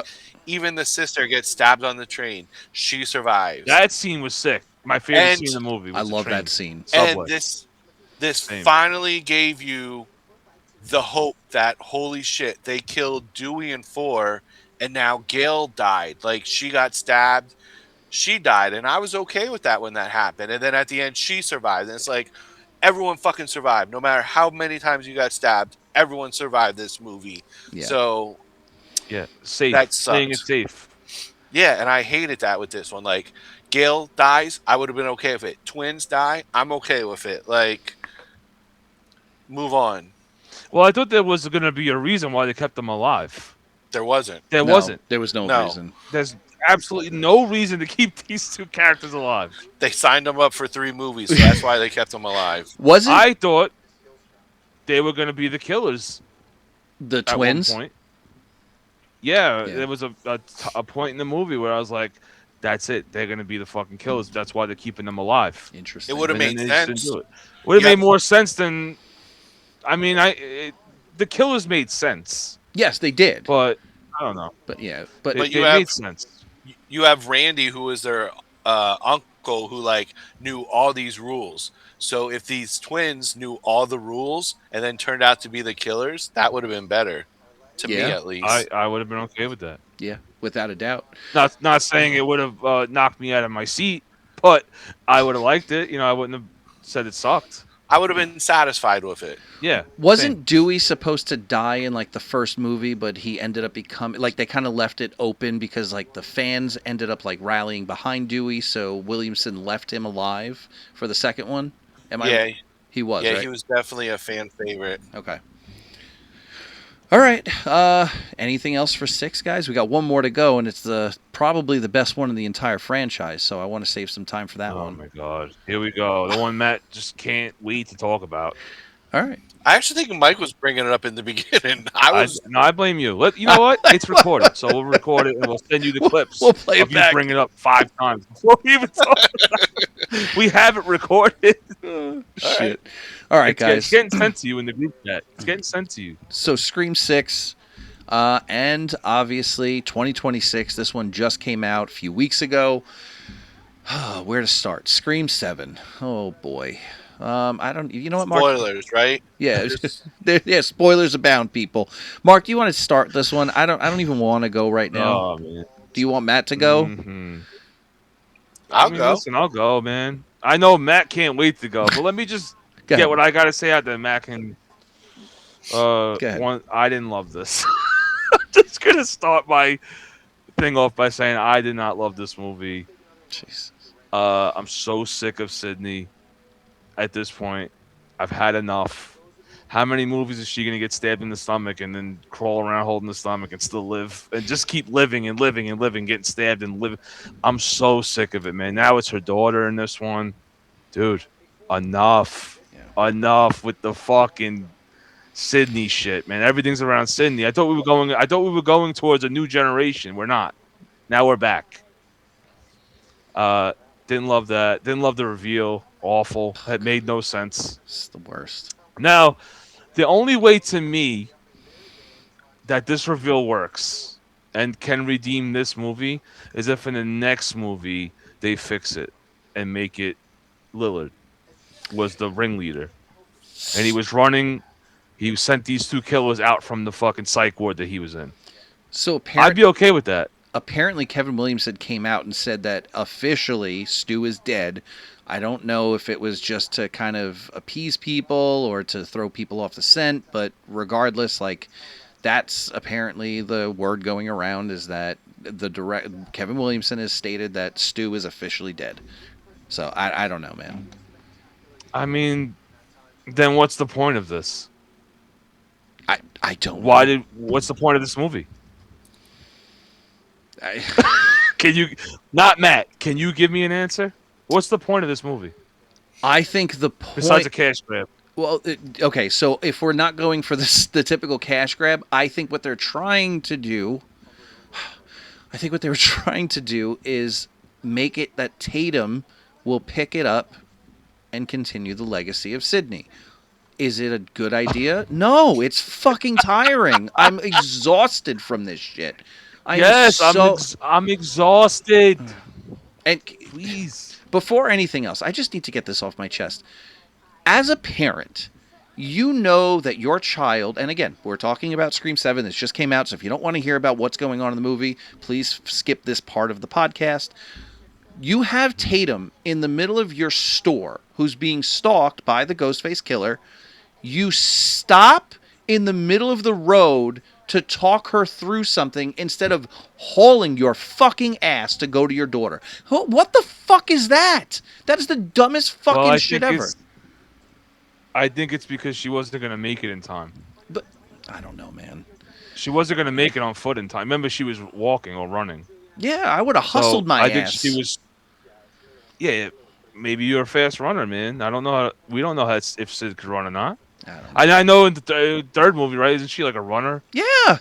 or something. Doesn't she run? Dude, Yeah. she has Well, been in this training for one, this she her doesn't look whole life. Her whole fucking life has been running from and to Ghostface. For some reason, she wasn't run. She wasn't hauling ass. I'll give you that. It She drove was me not. nuts. Drove me nuts. Yeah. And where's your? What happened to the car? I don't remember. Why Did, don't you? Why don't you have a car? yeah, why didn't she have the car? Go on. This is all plot armor, by the way. This is all. Don't use your logic when you watch this movie. No. That's exactly what the screenwriter wants you to do. Don't use your mind. No. Just watch it. Matt's like Because it makes no sense. Matt is at a loss for words at this moment right now. He didn't know I was going to come at him like this, but I'm doing this off the top of my head. I did not plan this, Matt. This was not planned out to come at you, but I needed to know some things. So, and you're the Scream expert. All right, how about this, Matt? You have pros from this movie, and there are some pros. What about this movie where are the redeeming qualities of this movie for you? Oh wait, can I just say one more thing? I'm sorry. Okay. The kills coming from the upper view, wasn't it like 2 or 3 in this movie? Like a bird's Like eye that? view? But no, he's coming from the bottom up. Oh, okay. Wasn't there like a couple kills like that? I did not like that at all. I'm Oh, sorry. wait. It's just I can't hear you, Matt. Yeah, Matt, you're muted. You're muted. Can you hear me? Yeah, now I hear I you can. now. Yeah. Okay. So, I don't love this movie, let's be clear. I hate in the trailer they showed so much of the movie. Like, in the trailer, if they did not show the Macher house being burned down, that would have been awesome. Mhm. Like, the fact you see the Macher house is like an Airbnb, they burn it down. I did like the intro though. It was, but if the intro was awesome, like the fact they I went liked it. there, it was like an Airbnb. Like in the trailer, they show the animatronic, but you think it's Ghostface. Like, Yeah. it's awesome. But the fact that you see that in the trailer, that sucked because you knew what eventually was going to happen. Once So- again, why I don't watch trailers really. So Because they reveal too much. they ruined it, but I still enjoyed that scene. But I would have enjoyed it more if it would have been like, what the fuck? And I don't know if it was someone in this group we were talking about it, but we were talking about like, what if that would have happened at the end of the movie? Like a ghost face survives and then burns down the Macher house. Would that have been cooler than if it happened in the beginning? Or I don't know. I don't think it matters. I don't think but it I think it was matters. like they were trying to close that chapter of the movie, I guess, of like an excuse to go back to the Macher house. I liked in this movie how they had a lot of like flashback scenes from like the original Scream that they recreated with the new cast members. That was kind of cool. Watching it the first time in the movie theater, I mean, it was hard because you had the Scary Movie 6 trailer before that. So you're like laughing about that and then trying to be serious right away. Watching it the first time, and when the killer reveal happened, I was confused. I thought I fell asleep during the movie at some point. I was like, what the fuck is going on here? Like, what is this motive? I'm sorry. You're in the movie theater sleeping? I thought I No, was, he 'cause thought he when the fell asleep reveal because he happened, thought he missed something. Yeah. Oh. Like, when it showed the psych guy, I kind of was like, okay, I guess that one, because, like, you know, they go to the thing, it's like, oh, yeah, he was here. Yeah. Stu stayed here, but he went by this name. Like, just something about him. But then the woman, it was just like, you moved away and you were out of the spotlight, so I'm going to fucking kill you. It's like, what? Like, okay, I guess. Awful. That's Yeah, the best thing they could have wrote for that as motive. I know how. I think we said how they did a test screening where Matthew Lillard was alive and it got negative reactions. Who? I don't know why. I think that was Kevin, the director, said it. But they said there's, all the conspiracy theories out there. They're still saying Stu's alive because they said in the very first shot when he's outside the high school, his face has all scars and everything. And then every time you see him after that, it's like the AI one where he doesn't have many scars on his face and everything. So they still could run with that he is alive and the first video was him and he was behind this and everything like that. It had some very good suspense scenes, like when Ghostface drops out of the attic and goes after him, and Yeah. like they're in between the wall. That was cool. The twins added absolutely nothing to this movie. No. Like they Nothing. were Gail's bitch, and once again they both get stabbed, and they're totally fine at the end. Like the one's trying to steal Gail's thunder, and then Gail's just like, "Here, you can have it." And even the scene where I don't know. Sydney's like, what if I give you something that you've been waiting your whole life for? It's like the interview. It. It's bad. I felt like it was supposed to be mean more than it really did. Um, so then after I watched it a second time, I enjoyed it more. I enjoyed some of the suspense. I already knew I was going to be disappointed at the end, so I guess I didn't have to worry about that with the reveal. But this one isn't the last one in my franchise just because I like a lot up until the reveal. Some of the kills were pretty gory. The guy at the bar that gets like That's the I only thought was good kill Matthew in the whole Lillard's movie. kid. That's the only good movie in the whole fucking movie. I'm sorry. The bar scene was cool. Yeah. I mean, the fact that Nev Campbell's husband, Joe McHale, Mm. survives, like, how long was he just laying in the tarp until they decided to pull him out? I. And then you find out he's alive. And I mean, the kill was pretty cool when they shot her face off at the end. They just, like, I think there was more bullets than that could actually hold, but it's okay. It's Well, movie. that's the other problem. He was shot. Jessica, one of the killers, was shot 27 times. I don't think those guns in the face. Yeah, I mean, dude, I don't know, man. Like it was the flattest feeling Scream movie I've ever watched. And I have never been disappointed watching a Scream movie. Yeah, there's some things that I'll be like, I wasn't in love with that, but it was still entertaining. This movie wasn't entertaining. This movie just, I'm stumbling on my own words because I don't have anything good to say about this movie, unfortunately. I loved the So idea why- of Stu, but it was like, oh, okay, so you're gonna fuck this all up, and it could have been something, but like the AI thing, I don't think was handled properly. I don't know, man. Go ahead. You were gonna ask me something. What was that? Oh, the AI. Yeah, about that. Well, the AI thing. So the fact that they let out or leaked or whatever that like David Arquette and Roman was in it. Right. I was just like, oh man, I can't wait to see how this happens. And then they were in it for like 5 seconds. Right. Like Laurie Metcalf was in it too, but they didn't release her. Like I'd rather have them kept that part a secret and then revealed it at the end. Like, oh shit, that's David Arquette. Like Dewey's in this, and I was really hoping that Melissa was in this one, and they would have went with the original like story that they wanted to with Seven, Mhm. and they just kept it top secret. I mean, when me and Chris met Ethan, the killer from this one, and we were talking about Scream, like he was telling us that when they were at the psych ward, he didn't even have a script. Like Nev Campbell was feeding him his line, so he didn't even have a script. And then they shot a bunch of different endings, and he didn't even think they were going to use his ending. And it wasn't until his like manager or agent went to the premiere and saw it that he like texted him, was like, "Hey man, they used your ending in the movie." And like, I think he was as shocked as all of us that they used that one out of everyone they probably shot. It's a shame because he's such a cool, nice guy.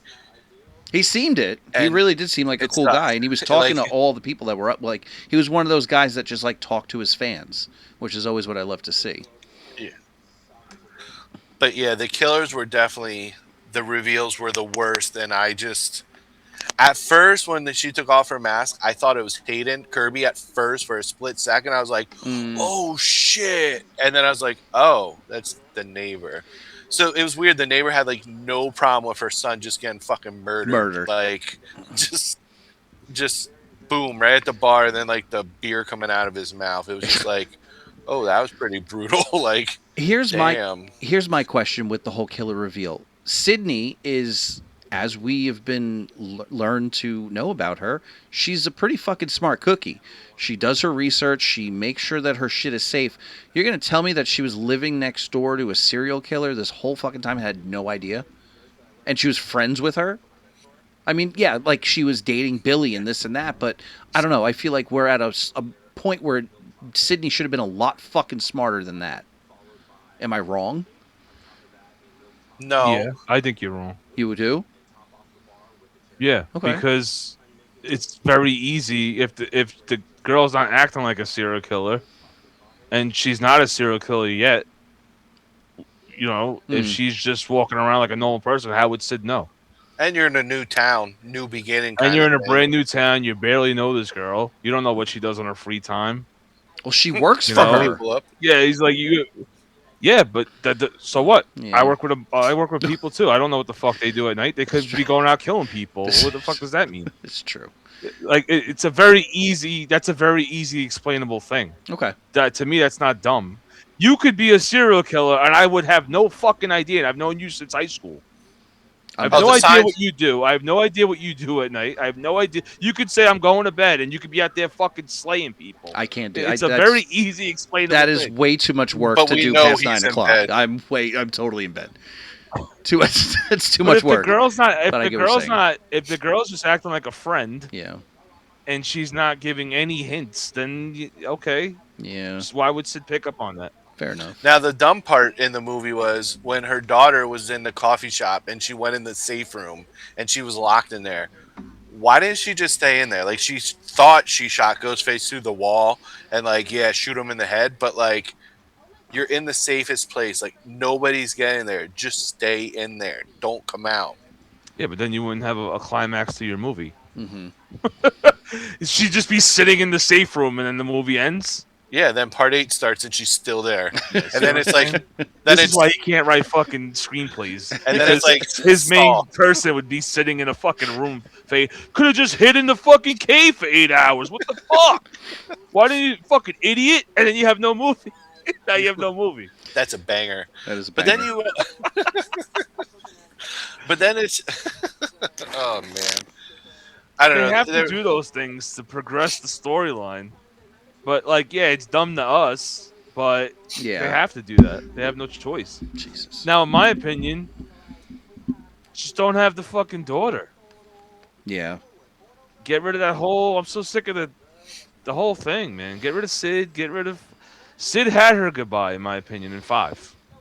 Yeah. You know, it was messed up in 7 that at one point they said like, oh, I should have been there for you in New York. So they like addressed that Sydney basically wasn't in that one, but they never addressed Jenna Ortega and Melissa. Like they just acted like they were never a part of the franchise at They're all. not for going 2 to, bro. movies. Yeah, they're not. You could have just made up some.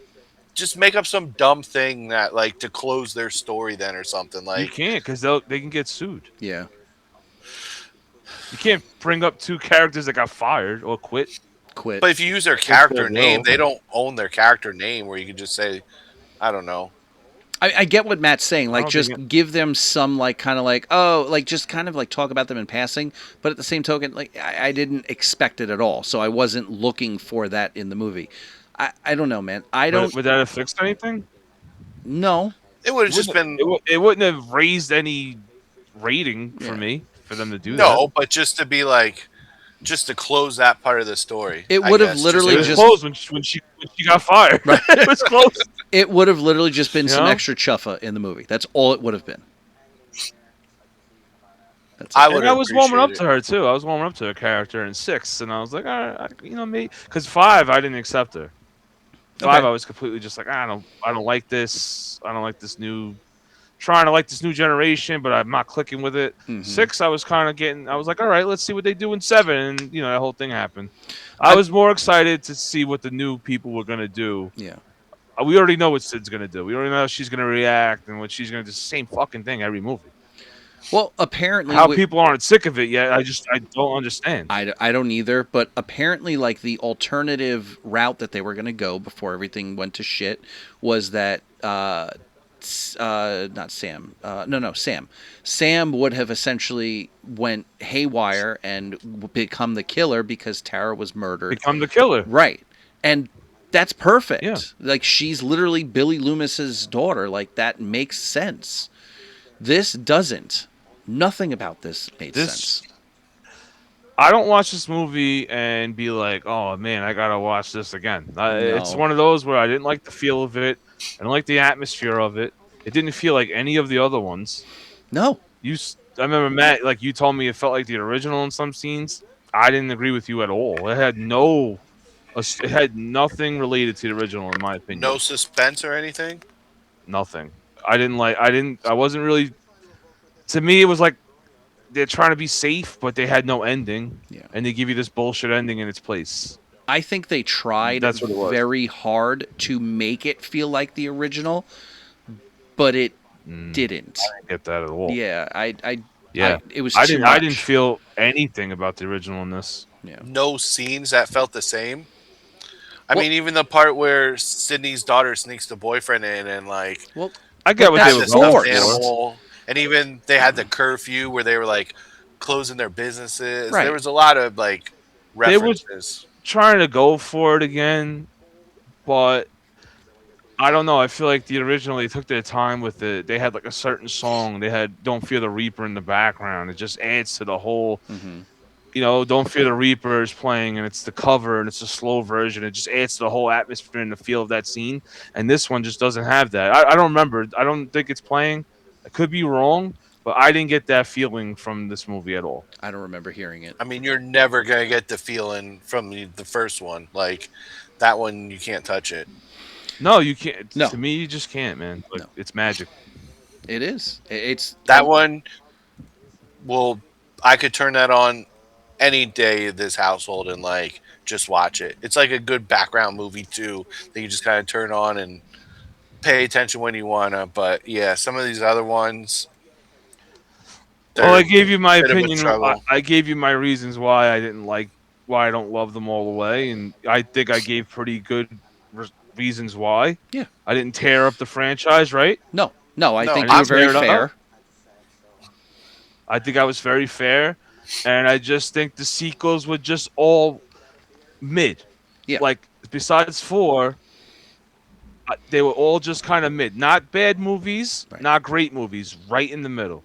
Yeah. And I'm one to admit, I think I admitted the flaws in some of them too. And I don't just love anything Scream that's put out there. Like, I can admit that, okay, I do love Scream, but some of these just You can't weren't lie good. on the Or podcast, Matt. You're didn't not have allowed the to. payoff. You cannot lie. We have a lie detector thing that tells us that you're lying, and you're Okay. lying. So what you really heard was, I love anything Scream, no matter how bad it sucks.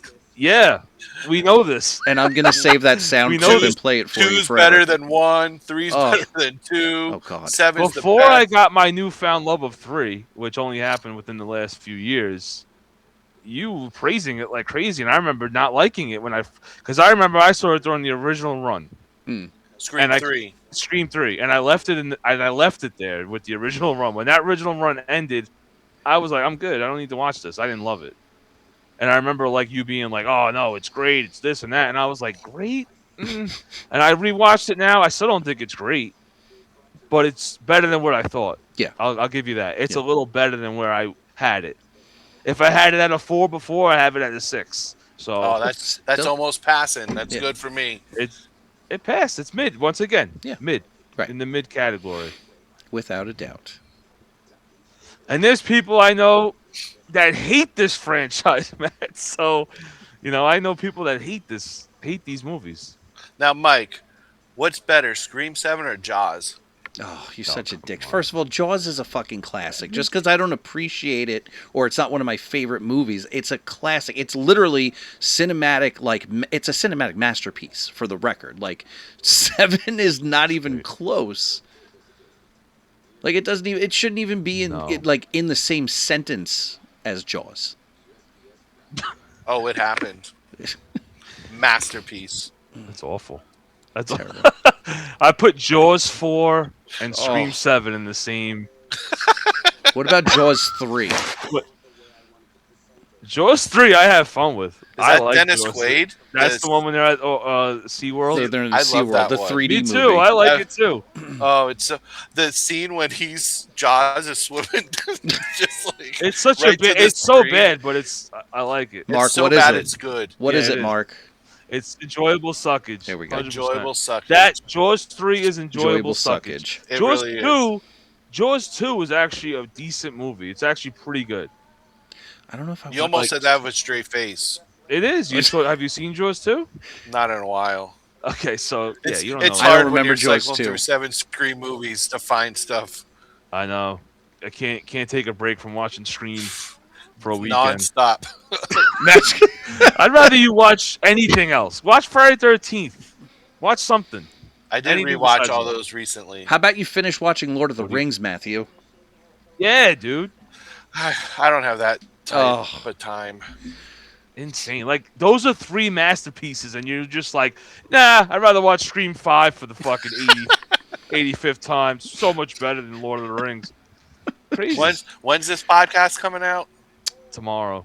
Oh, I was gonna say by the time this podcast comes out, I'll watch the second Lord of the Rings. Bullshit. Okay. Yeah, I don't believe you. Yeah. Oh, It's 4 hours of your It's 3 hours and 45 minutes of your day that you're not doing anything else besides watching Scream 1 and 2 for the 80,000th time. we could do a live watch along Of me what? live reaction to me watching Lord of the I'm Rings. down to do a Lord of the Rings watch along, but that'd be the That's biggest a long episode of all fucking time. episode ever. Jesus. Yeah, That would have to be at like 6 o'clock in the morning just to get through it. So you wouldn't no. fall asleep on us. I would No, still be I'm falling good. asleep. New Lord of the Rings movie on the way, by the way. Is Looking there? forward to it. Hope it's good. Okay. Yeah. Okay. Oh, by the way, I mean, I know it has nothing to do with what we're talking about, but I'm just throwing it out there. I did watch the trailer for the new Harry Potter TV series. I'm not gonna lie, I got a slight chub. I know you.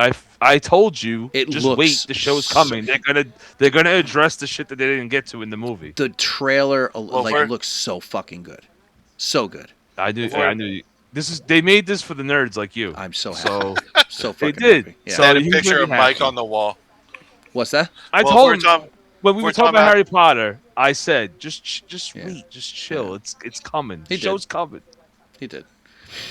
Well, if we're He's talking like- about trailers, I'm not a big Marvel anything fan, but the new Spider-Man trailer looks really good. New Spider-Man. I'm not watching. I was gonna say I know Mark won't watch it, but the new Spider-Man does look pretty good. I will not watch. The I won't trailer. reveal what they Wow. kind of gave away in the Spider-Man trailer, but if we get what I think Well, I we're hope getting, that you wouldn't, because that's why I'm. Please don't. I just said I'm not That's going, why but I'm not watching. I it. know. But if I know, but why would you even say that statement? Because it sounds like to me like you want to spoil it. no, I really don't. I You don't. want to be like, well, Reed shows up and they fuck on a mountain, and they showed it in the. He fingers When- Peter when- Parker's asshole. He fingers Peter Parker on a mountaintop, and they show it. They show it.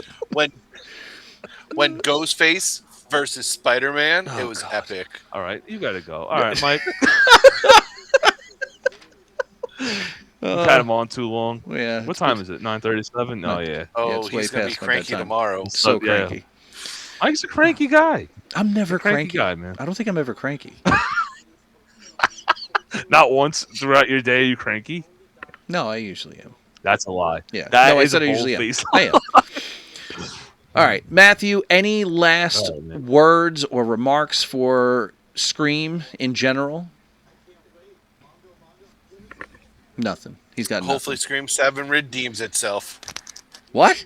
I don't know how they're gonna. I don't know how they're gonna Scream be 8 able to. redeem Scream itself, 8 man. redeems itself. I don't know. I doubt I it. told you the only thing that would work in Scream 8 for them to make it work. Don't give up hope, Mark. It's gonna happen. Yeah, you could. I'm not buying the whole Mike thing. Oh, little it's dead. I don't think he's dead. I I'm don't gonna either. write a script and I'm gonna send it to them. And I Me don't and you want can work on anything it that- together. No, because This I know should be Sid's good. gonna be in it again, and Gail, and you're gonna bring back Dewey. No, I'm good, Matt. Please don't write any Scream. People- they're all gonna get killed in the first 5 minutes. Thank God. Do it. Spoiler. Thank you. All right. Give me Ghostface in the Hood. Oh, stop. You know, Ghostface No. goes to space. Ghostface in space. Ghostface in the Hood would be the greatest Scream movie of all time. It probably would be really Ghostface in Compton. in No? Compton. Yeah. How sick would that be? Shows up with a gold chain with Jesus piece on it. Just good. He's got a Yankees fitted He has backwards. he has a Yankee fitted. Oh man, Yankees fitted. That'd be horrible. Listen, that'd be sick. all right. Oh, Just that stupid What? goofball Oh, hat it's that you fancy. got on. 1-0, babe. Philly fanatic. What is it? The The Philly, Philly fanatic. fanatic. How do you not know the Philly fanatic? He's not a Oh, baseball I'm guy. sorry. Well, He's I'm not from Philly. He's the greatest mascot ever. Oh my Oh, God! okay, I'm Stop. sorry. All right, we're over. I'm done with this. This is getting out of Yeah, control. we had enough of you. We've had enough of this shit. We had enough of your shit. Well, I appreciate you guys having me on for my Make-A-Wish. It was fun. Yeah, Matt, we love you. Yes. Thank you for coming on. I had a good time. I hope I didn't come at you too hard. I don't think I did, but Nah. No, That's I good. mean, honestly, Matt, I really appreciate, like Mark said, I mean, this was great. Somebody that is just so ingrained in the Scream franchise, having you on to talk about everything, bringing up the trip that you took. We really appreciate it. Let's never talk about Scream ever again. I think that Mark would probably be happy Please.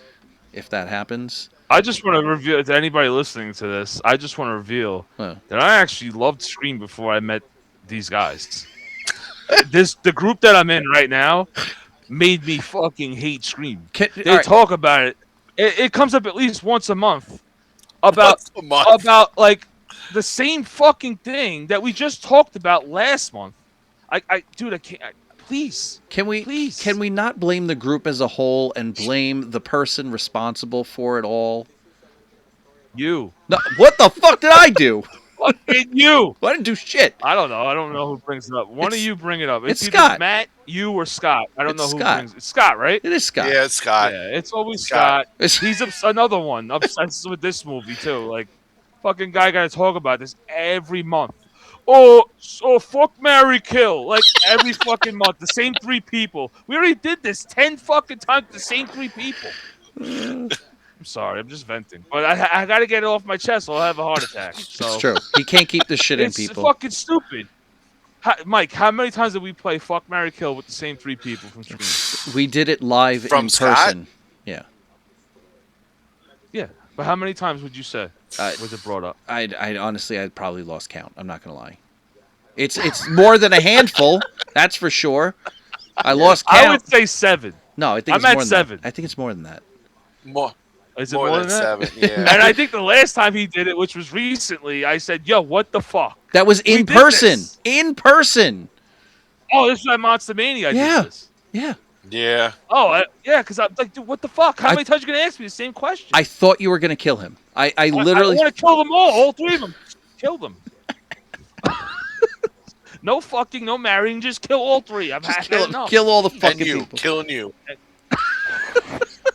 Fuck, marry, kill. Sydney, Gail, Gail. or Dewey? Which one are you fucking? And it's like, I don't know, man. Leave me alone. I don't want to talk about this anymore with you. I mean, why can't you just fuck Dewey? I don't get it. That's true. You know what? Let's fuck Dewey. Let's fuck Dewey. All right. Guy- We love you. We love you. We love you, Dewey. We do love Dewey. We love you, Dewey. We love you, David Arquette. All right, guys. I will rule you. Rule you. That's a great fucking that's the movie. best All right, movie ever. we're gonna. Hell yeah, it is. Hell yeah. Matt, you. It's all related, by the way. It's all related. All related. Absolutely. Scream ties into Ready to Rumble, without a doubt. Ready to rumble. Yeah. Yep. Yep. Mhm. Matt, once again, thank you for coming on with us, bud. We appreciate you. We love you. Mark, any last words for our lovely fans? No. No. All right. I think I got everything off I wanted to say. I don't know You what's feel coming. better now? I'm sure he does.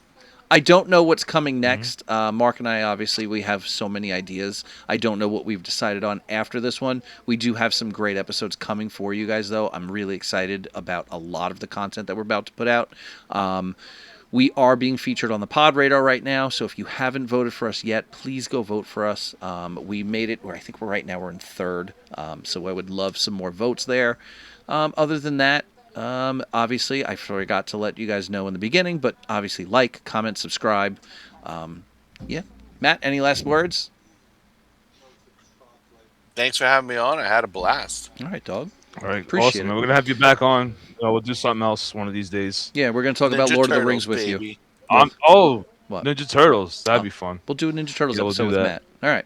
I don't really have a lot of bad things to say about that, so that'd be a little better for you. We'll do, we'll, we'll do a Sorry, deep Matt. dive in You know I Turtles love you. 3. All right. Yep. All right. Oh, the third one I'm gonna bash. I'm sorry, I'm gonna do it, but For the record, Oh, I only saw the third one like 5 times. only okay. 5 times. Now Only he's gonna 5 lie. times. Now he's gonna lie to us. Only 5 Right times. on screen. 5 times this year. I think I watched 5 it. times this year. There it Okay, is. I could There it definitely is. see that. All right, guys. I'm Mike. All right. I'm Mark. I'm Matt. And we're good friends. But better enemies. Peace out, guys. Peace. I hope you guys loved it. Hope you enjoyed it. Enjoyed Good it. night. You got to deployed it.